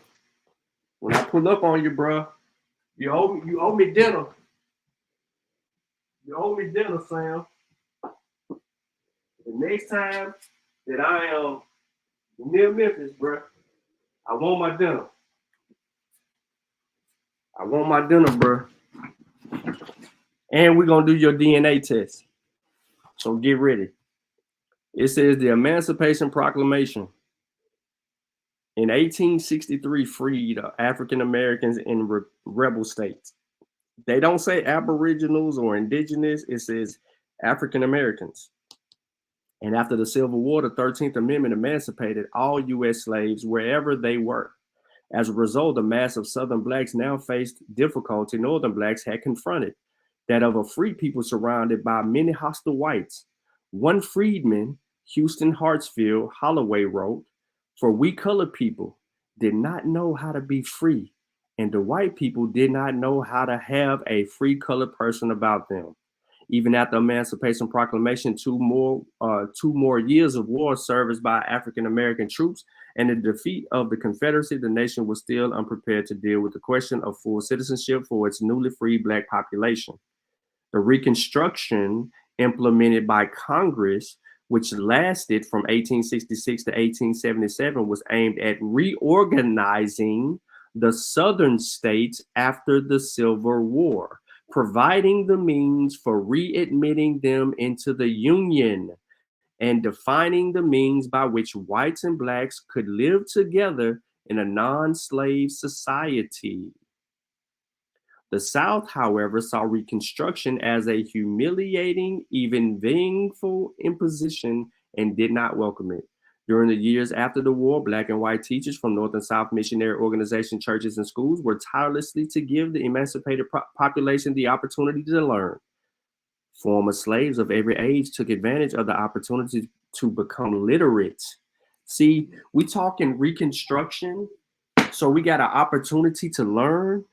And you mean to tell me that these motherfuckers in 1866 to 1877, when they took full advantage of trying to learn, and your ass sitting right here and you don't even know what the fucking Reconstruction era was about? Let's continue. All right. Former slaves of every age took advantage of the opportunity to become literate. Grandfathers and their grandchildren sat together in classrooms seeking to obtain the tools of freedom. After the Civil War, the protection of the 13th, 14th, and 15th Amendment of the Constitution, the Civil Rights Act of 1866, African Americans enjoyed a period when they were allowed to vote, actively participate in political process, acquire land of former owners, seek their own employment, and use public accommodations. Opponents of this progress, however, soon rallied against the former slaves' freedom and began to find means of eroding the gains of which many had shed their blood. So you're telling me the Reconstruction era was a rewriting of history or whatever the fuck that shit you was claiming? Huh? Because you just be making up stuff. During Reconstruction, freed slaves began to leave the South. One such group, originally from Kentucky, established a community in Nicodemus in 1877 in Graham County on the high arid plains of northwestern Kansas. You see the pictures of the boy right here in the land right there. Come on, bro. Come on, bro. There's a whole exodus story from Nashville, Tennessee to Kansas. I mentioned this in a presentation before as well, but it's right here on the screen. Hold for Kansas. Motherfuckers got up out of Nashville and went to Kansas. Come on, man. Come on, man. But look, he go to funny part, y'all. Here go the funny part. Some applied to be a part of the colonization projects to Liberia and locations outside the United States. Others were willing to move north and west. Benjamin Singleton led an exodus of African Americans from various points in the South to Kansas. Why is Benjamin Singleton, a black guy, leading an exodus out of Nashville, Tennessee to Kansas? And who is he leading? African Americans.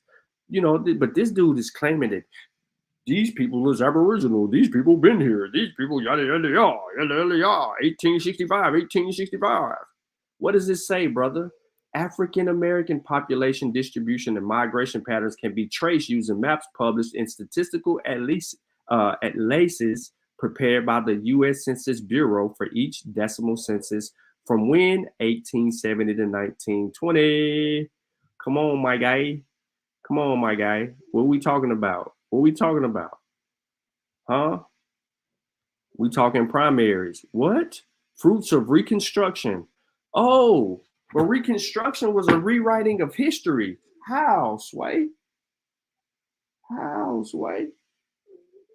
Some emancipated slaves quickly fled from the neighborhood of their owners, while others became wage laborers for former owners. Most importantly, African Americans could make choices for themselves about where they labored and the type of work they performed. All of this shit happened in Reconstruction. So what are we talking about here? Huh? What? What did they rewrite? This was the fruits of Reconstruction.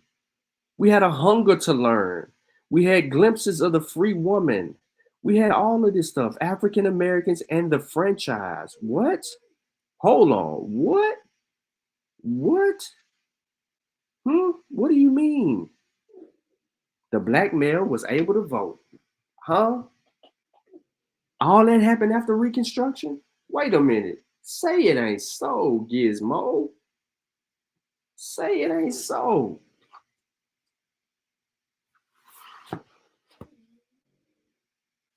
Sam, stop that fake ass Chickasaw shit in my chat. You ain't no damn. Listen, you know what? You know what, Sam? I know you didn't graduate high school. I know you didn't, because Root Word, he didn't graduate. Smoke Signal, he didn't graduate either. The other dude who said he didn't graduate either. He and the dude that lied yesterday talking about he graduated from college from William and Penn, he lied, he ain't graduated either. So I can understand why y'all think y'all Chickasaw. I can understand why y'all scared to acknowledge the fact that y'all African. We get the DNA test, bro. If you Chickasaw, you get rights to land. So why wouldn't you want to prove that? Then you do your blood quantum and you all the way in the door. You from, yeah, that's what you call your trap house. Listen, y'all, Sam trap house is named Chickasaw because that's what he was selling. He had the chickens at a saw price. That means half off because he stole them. That's why he's saying he Chickasaw. You know what I'm saying? What does this say? Look, your boy said these is Aboriginals. But this is African American majority in South Carolina legislature. All this African American history here, ladies and gentlemen. All of this African American history here. What? What are we talking about? In order to regulate the activities of newly freed who? African Americans. Oh man, come on now. Come on now. What we talking about? What we talking about? Like, y'all ain't got no history, bro. Tyson, tell him in your sleep. There you go. Tell him one more time, Tyson. Yeah. You sleeping? Yeah. I know.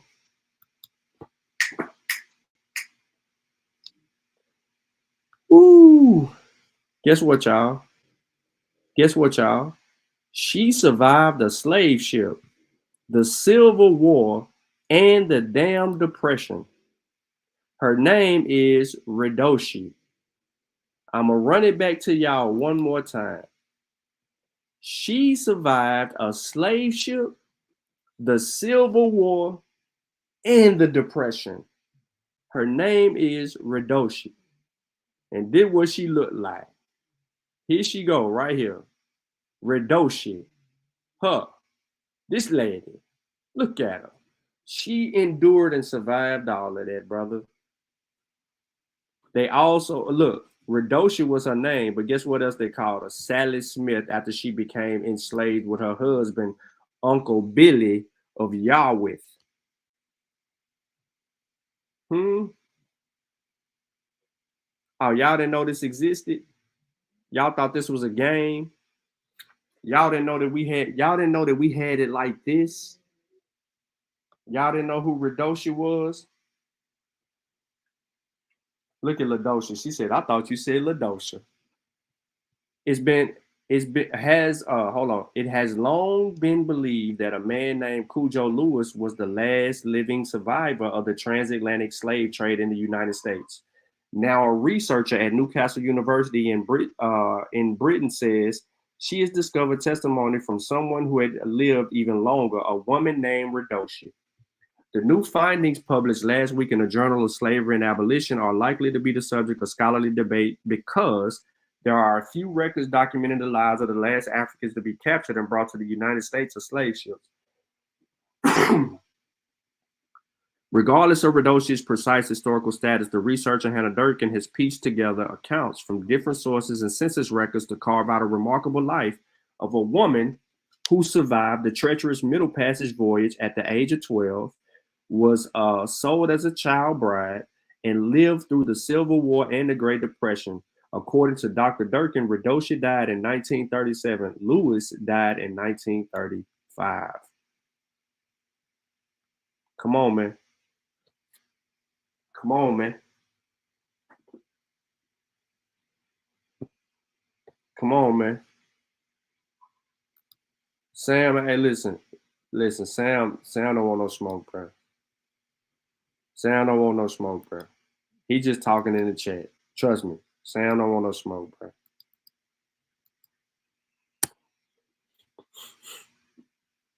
Sam was down there wooing people. He was selling them drywall. Don't listen to him.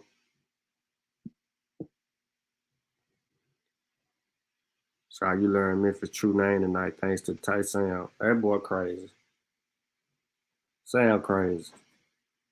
So again, man, Redoshi right there. Not Ladosha. Redoshi. You know what I'm saying? My bad, Ladosha. I woke you up if you was going to sleep and you heard your name. You popped up. As a matter of fact, let's just do this one more time for the 1 time, for the 2 times, for the 3 times. Boom.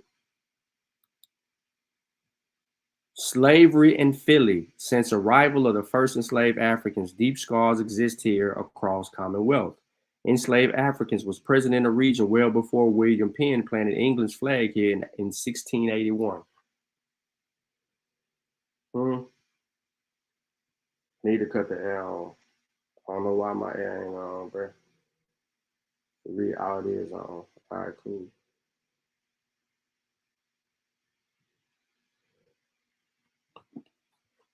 All right, so here we go.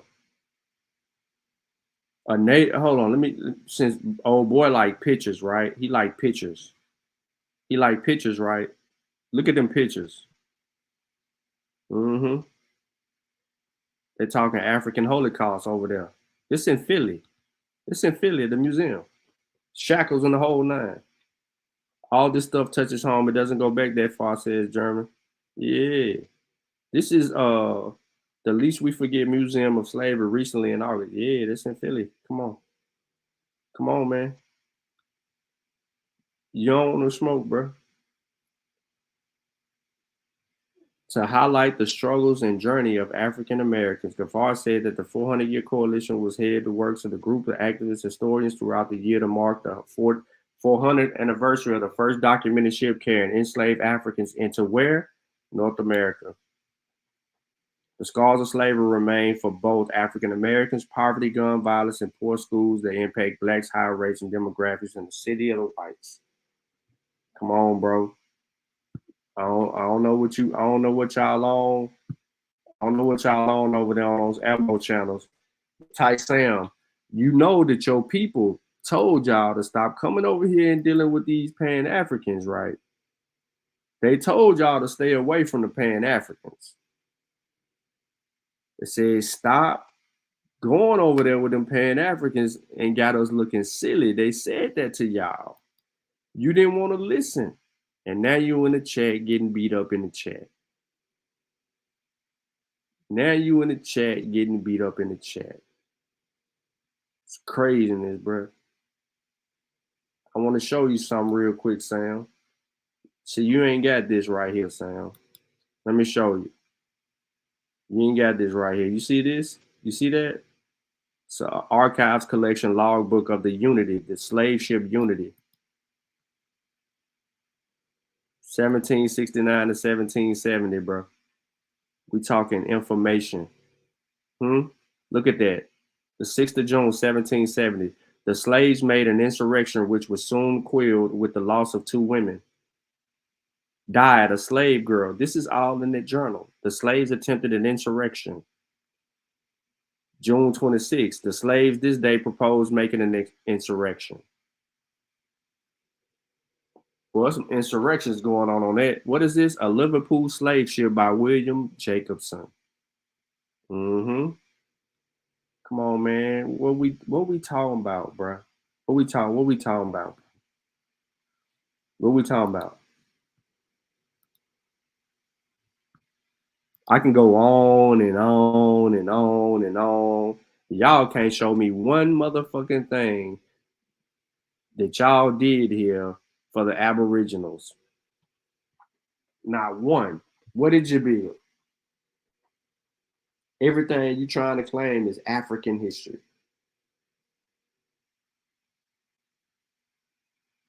Everything. What's up, Olu? Peace to you.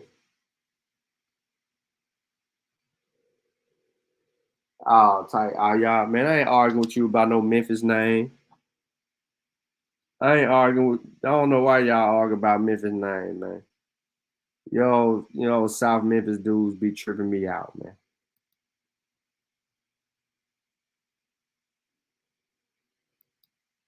Let me pull up another source for the people to say that this shit didn't happen, right? So I'm gonna pull up one more and then I'm gonna wait again. I really don't even like the 1619 project, the name of that and all of that, but it is what it is. But let me see. Ain't nobody hit the link. Nope. Can someone get on the panel and show me that the slave with evidence? Can someone with evidence hop on the panel and tell me that and show me that the transatlantic slave trade was a myth? I need you to demonstrate that. I need your evidence. Don't lecture me. Don't try to talk 5,000 miles a minute. I'm not gonna let you confuse me or the listening audience. We need evidence. So if you're on a computer, I would like for you to be on your computer and be able to share your screen. That's what I would like.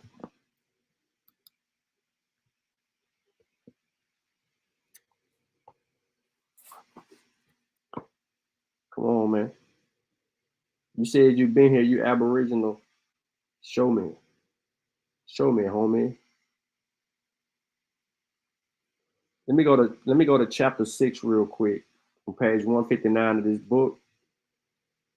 And let's talk about let's see what William said. Eric Foner says about, let's see what he say about facts.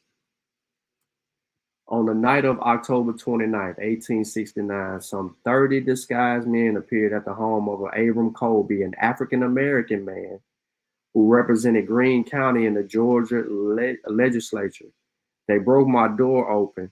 Colby later told Congressional Committee investigating the Ku Klux Klan, took me out of the bed, took me to the woods, whipped me 3 hours or more, and left me for dead. Born a slave in Georgia, the son of his owner, Colby, had been freed in 1851 and subsequently earned his living as a barber, laborer, and minister. During Reconstruction, he became one of the many thousands of who shouldered the responsibilities of freedom. Freedom, in the words of his Alabama contemporary, James K. Green. He also represented the threat that freedom posed the power structure of the Old South. Oh boy, boy, boy. Eric even got the uniforms of the Ku Klux Klan. I mean, bro, I don't really think you know what the Reconstruction was about, bro. I don't know if you know what Reconstruction was about. Root words. I just think you've been making up shit for far too long. So I need you to really sit down and get some real work on Reconstruction so that you can learn you something.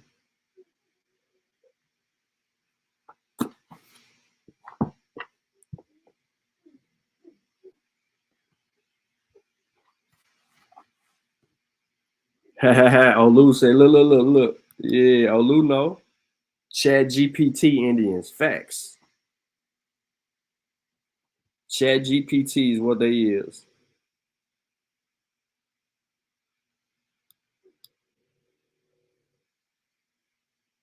Memphis ain't no African name. Nah, it ain't. So I think that. Oh, okay. I see what y'all doing. What up, old dog? I'm trying to go back in the chat. Let me run it back. Let me run it back for everybody again, man. This is the type of ignorance that we're dealing with in the community. You feel me?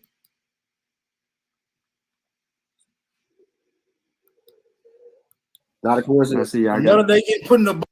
Not a coincidence. You going live? What I thought. That's what the fuck I thought. You don't know what nothing is. That's what we going on. There you go, bro. That's for you. That's for you. Smoke. What's for me? What you reading? What I'm reading? Prairie nigga. The chief habitat of Native American peoples of the Great Prairie and nigga. Okay, so what? And instead of black, it's red. It's not talking about black folks, bro. They're applying it to people. Red nigga, black nigga, tree nigga, prairie nigga, sand nigga.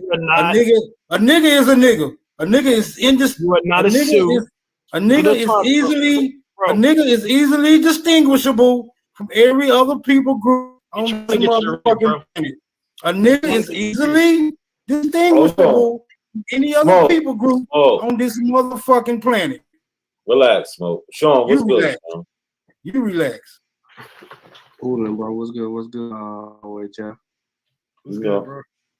Another day trying to battle the Indians. I see y'all. Another day getting put in the box. That's what you mean. See, I got the crackhead on here. This the bravest one. This the bravest one out of all of them. Yeah, but he don't. Yeah, it's because he remains to be ignorant. He's not here to learn. He's here to just deflect. Yeah. He ain't bringing no type of information that's going. Nigga, everybody know about this transatlantic slave fallacy. Everybody know about the transatlantic slave fallacy. Everybody know about that. They push it in the compulsory education system. We know all too well about it. Did the transatlantic hey, he can't even spell compulsory cause happen, yes or no? Hell no. If it would have happened, y'all would have had reparations by. If it would have happened, y'all would have had reparations by now. Tell me why. Tell me why. If it did happen, y'all got all these facts. Smoke. Just listen, brother. Just listen. Why y'all ain't got reparations, bro? Smoke. Listen. All right. So it didn't happen, right? According to present your facts to the court and get your reparations. Smoke. You ain't gotta convince me. Present your facts to the court. Smoke. Relax, man. Relax. Please. Let Sean get a question you said out, that it did. You said it did not happen, right? That's what you said. So yeah, it did happen. Y'all already got y'all reparations, right? Because it happened. Smoke. So what were the black people? Okay, where did the black people come from that inhabited this land, and what the fuck did they build? Everything. Okay, so they built everything here. Can you name some things that black people built before white people even got here? Pyramids, mounds, castles, Capitol buildings, the White House.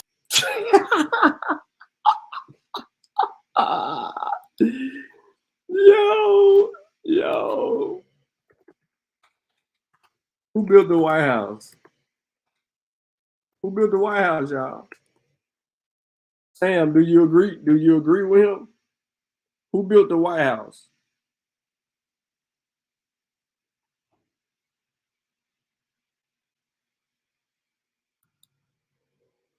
Sam, do you agree with him?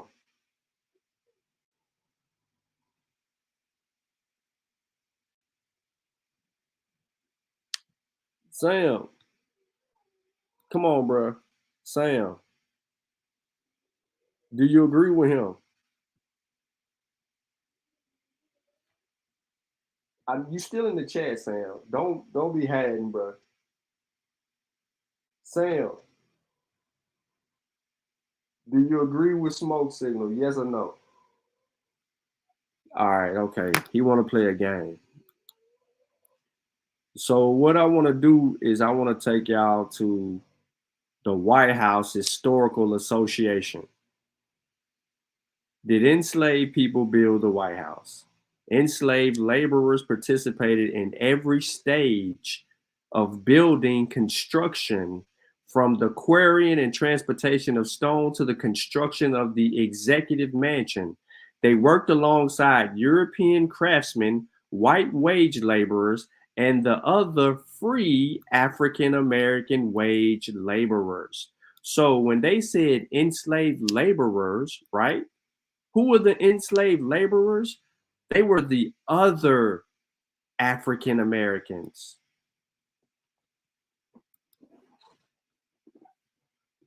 You want to know more about the construction of the White House? You can just click it and it'll tell you. Come on, man. It just tell you. We ain't got to do all. They got this shit at the White House in Rick Ross' voice. Look, this May 1795 payroll lists the carpenters who worked on the president's house. The governor did not own slaves, but officials did hire out enslaved laborers from their owners. Slave carpenters Peter, Ben, Daniel, and Harry were noted as owned by James Hoban. So let's look at the motherfucking primary source. This is the primary source, ladies and gentlemen. This is it. Not me. This is it. We ain't got to make it up. They have a documentation on who the people was who worked in there, who built what. This is the payroll to slave owners, shows that the government did not own slaves, but that it did hire them from their masters. This is proof. You know what I'm saying? Like this is real crackheadish. This is real crackheadish. This is real crackheadish. And they smell me? This is real crackheadish.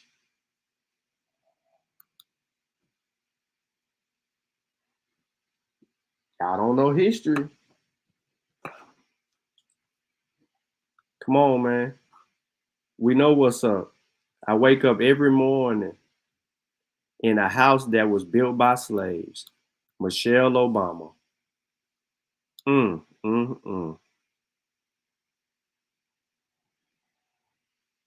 So, Smoke Signal. You said y'all built the White House, right? That you know what that mean, right? You know what that mean, right?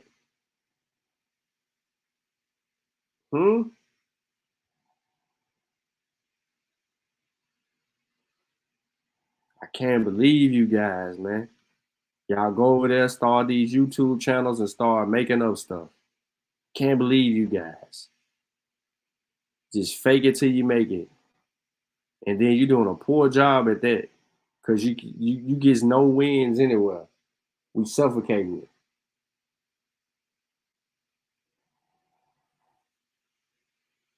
What she talking about? Some pineapple upside down cake? Oh, she talking about some Mary Jane. Come on, brother. We ain't got to do all of that, man. We know what's going on. We know. We ain't got to argue with y'all, man. Not too long. We ain't got to do all that. We have an immense amount of evidence. An immense amount of evidence.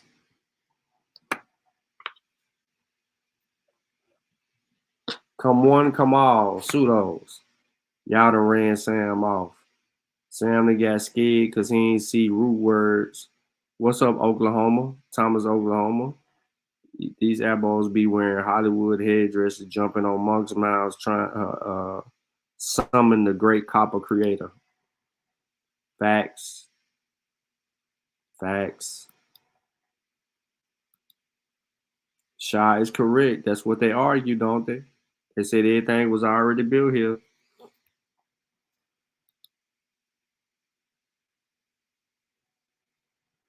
Nah, Shah, you lying. They ain't say this. They didn't make this claim that the White House was built before white people got here. You serious, bro? Well, we eliminated that real quick.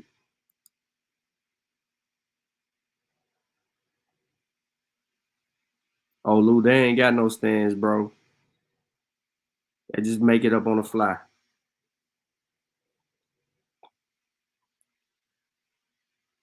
They make it up on the fly, bro. All seriousness.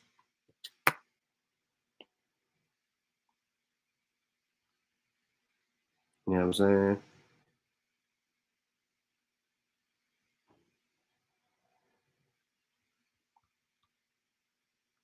Hey, one said the White House was built already. You got to clip that. Well, no, you ain't got to clip it. Yeah, you do. You got to clip it. Well, I tell you what. This how you do that. This how you handle that, right? Shop. This how you handle that. You tell old dogs new tricks where he can clip A1 saying that, or you clip it for old dog new tricks. You give it to him so he can put it on TikTok, or he can go find it himself. He find the clipping. If you name the video in the chat right now, he can go find the video, clip it, and then he can show the primary source. He can read the primary source on TikTok. He can play the claim, right? That's the first part. And then after the claim, he can show the evidence refuting that. That's a TikTok video. That's a small spear thrown in the fake claim. Then we move on. And we just do all of their claims like that. You know what I'm saying? I ain't got no TikTok, so I ain't doing all that. But for those of you who do, it's how you kill the abo claims. And then you circulate it and circulate it and circulate it, you know what I'm saying? Until we do our thing. That's why, you know what I mean? I be trying to get people to clip when they be messing up. Hurry up and clip it so we can put that information out. We can show how stupid they look. We can catalog their confusion.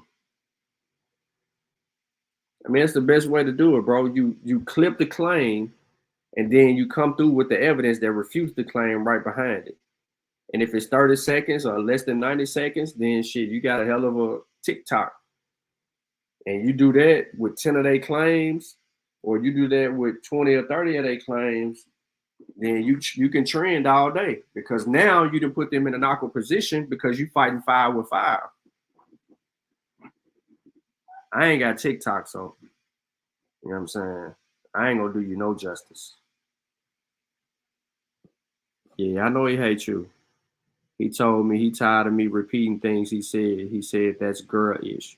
You're supposed to repeat what he said, because you're trying to understand if that's what he's saying and that's what he's standing on. Sure.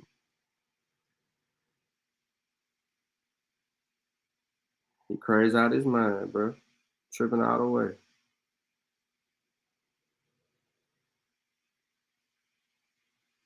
Tripping all the way. Drink till you want me. I can't drink that much. Wow.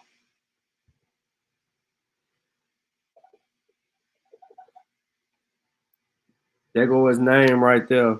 Whoever asked him what's his TikTok name. At SugarJ7401. Yeah, you catalog the confusion, and you if you look at what Black Panther do on TikTok when he refuting information on TikTok, he take the claim, play the claim, and then he come behind the claim with the correction, and then he hashtag it up so it'll get traction, and then next thing you know, it catches wind. You do that, and you can refute anything you need to refute. And it doesn't have to be a whole lot. As far as me, I ain't equipped for 90 seconds. I'm just being real. You see, I've been on here for 2 hours and 46 minutes.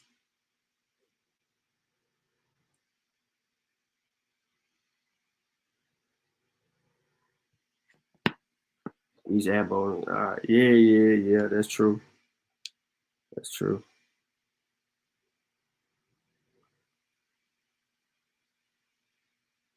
Juju, cause on social media. She said, "Why y'all was talking about porn stars twice the time out."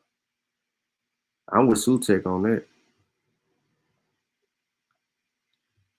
It's cheek clapping time. Need some cheeks to clap.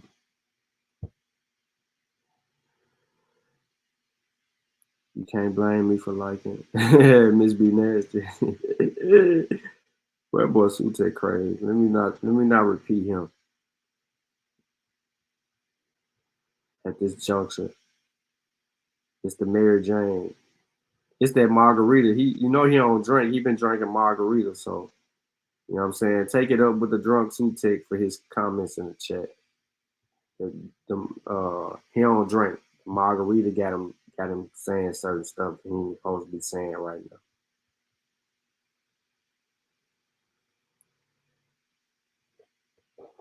It's a fact. Straight like that.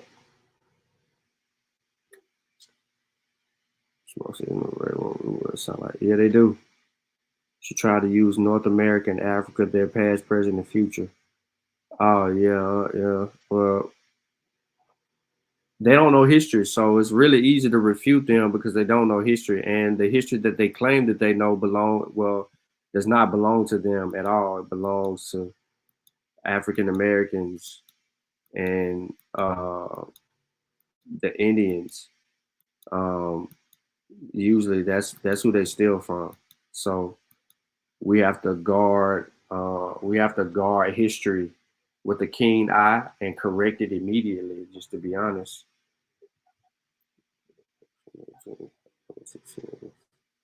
Yeah, whatever, bro. You know you can't handle no alcohol, bro. You ain't no drinker, bro.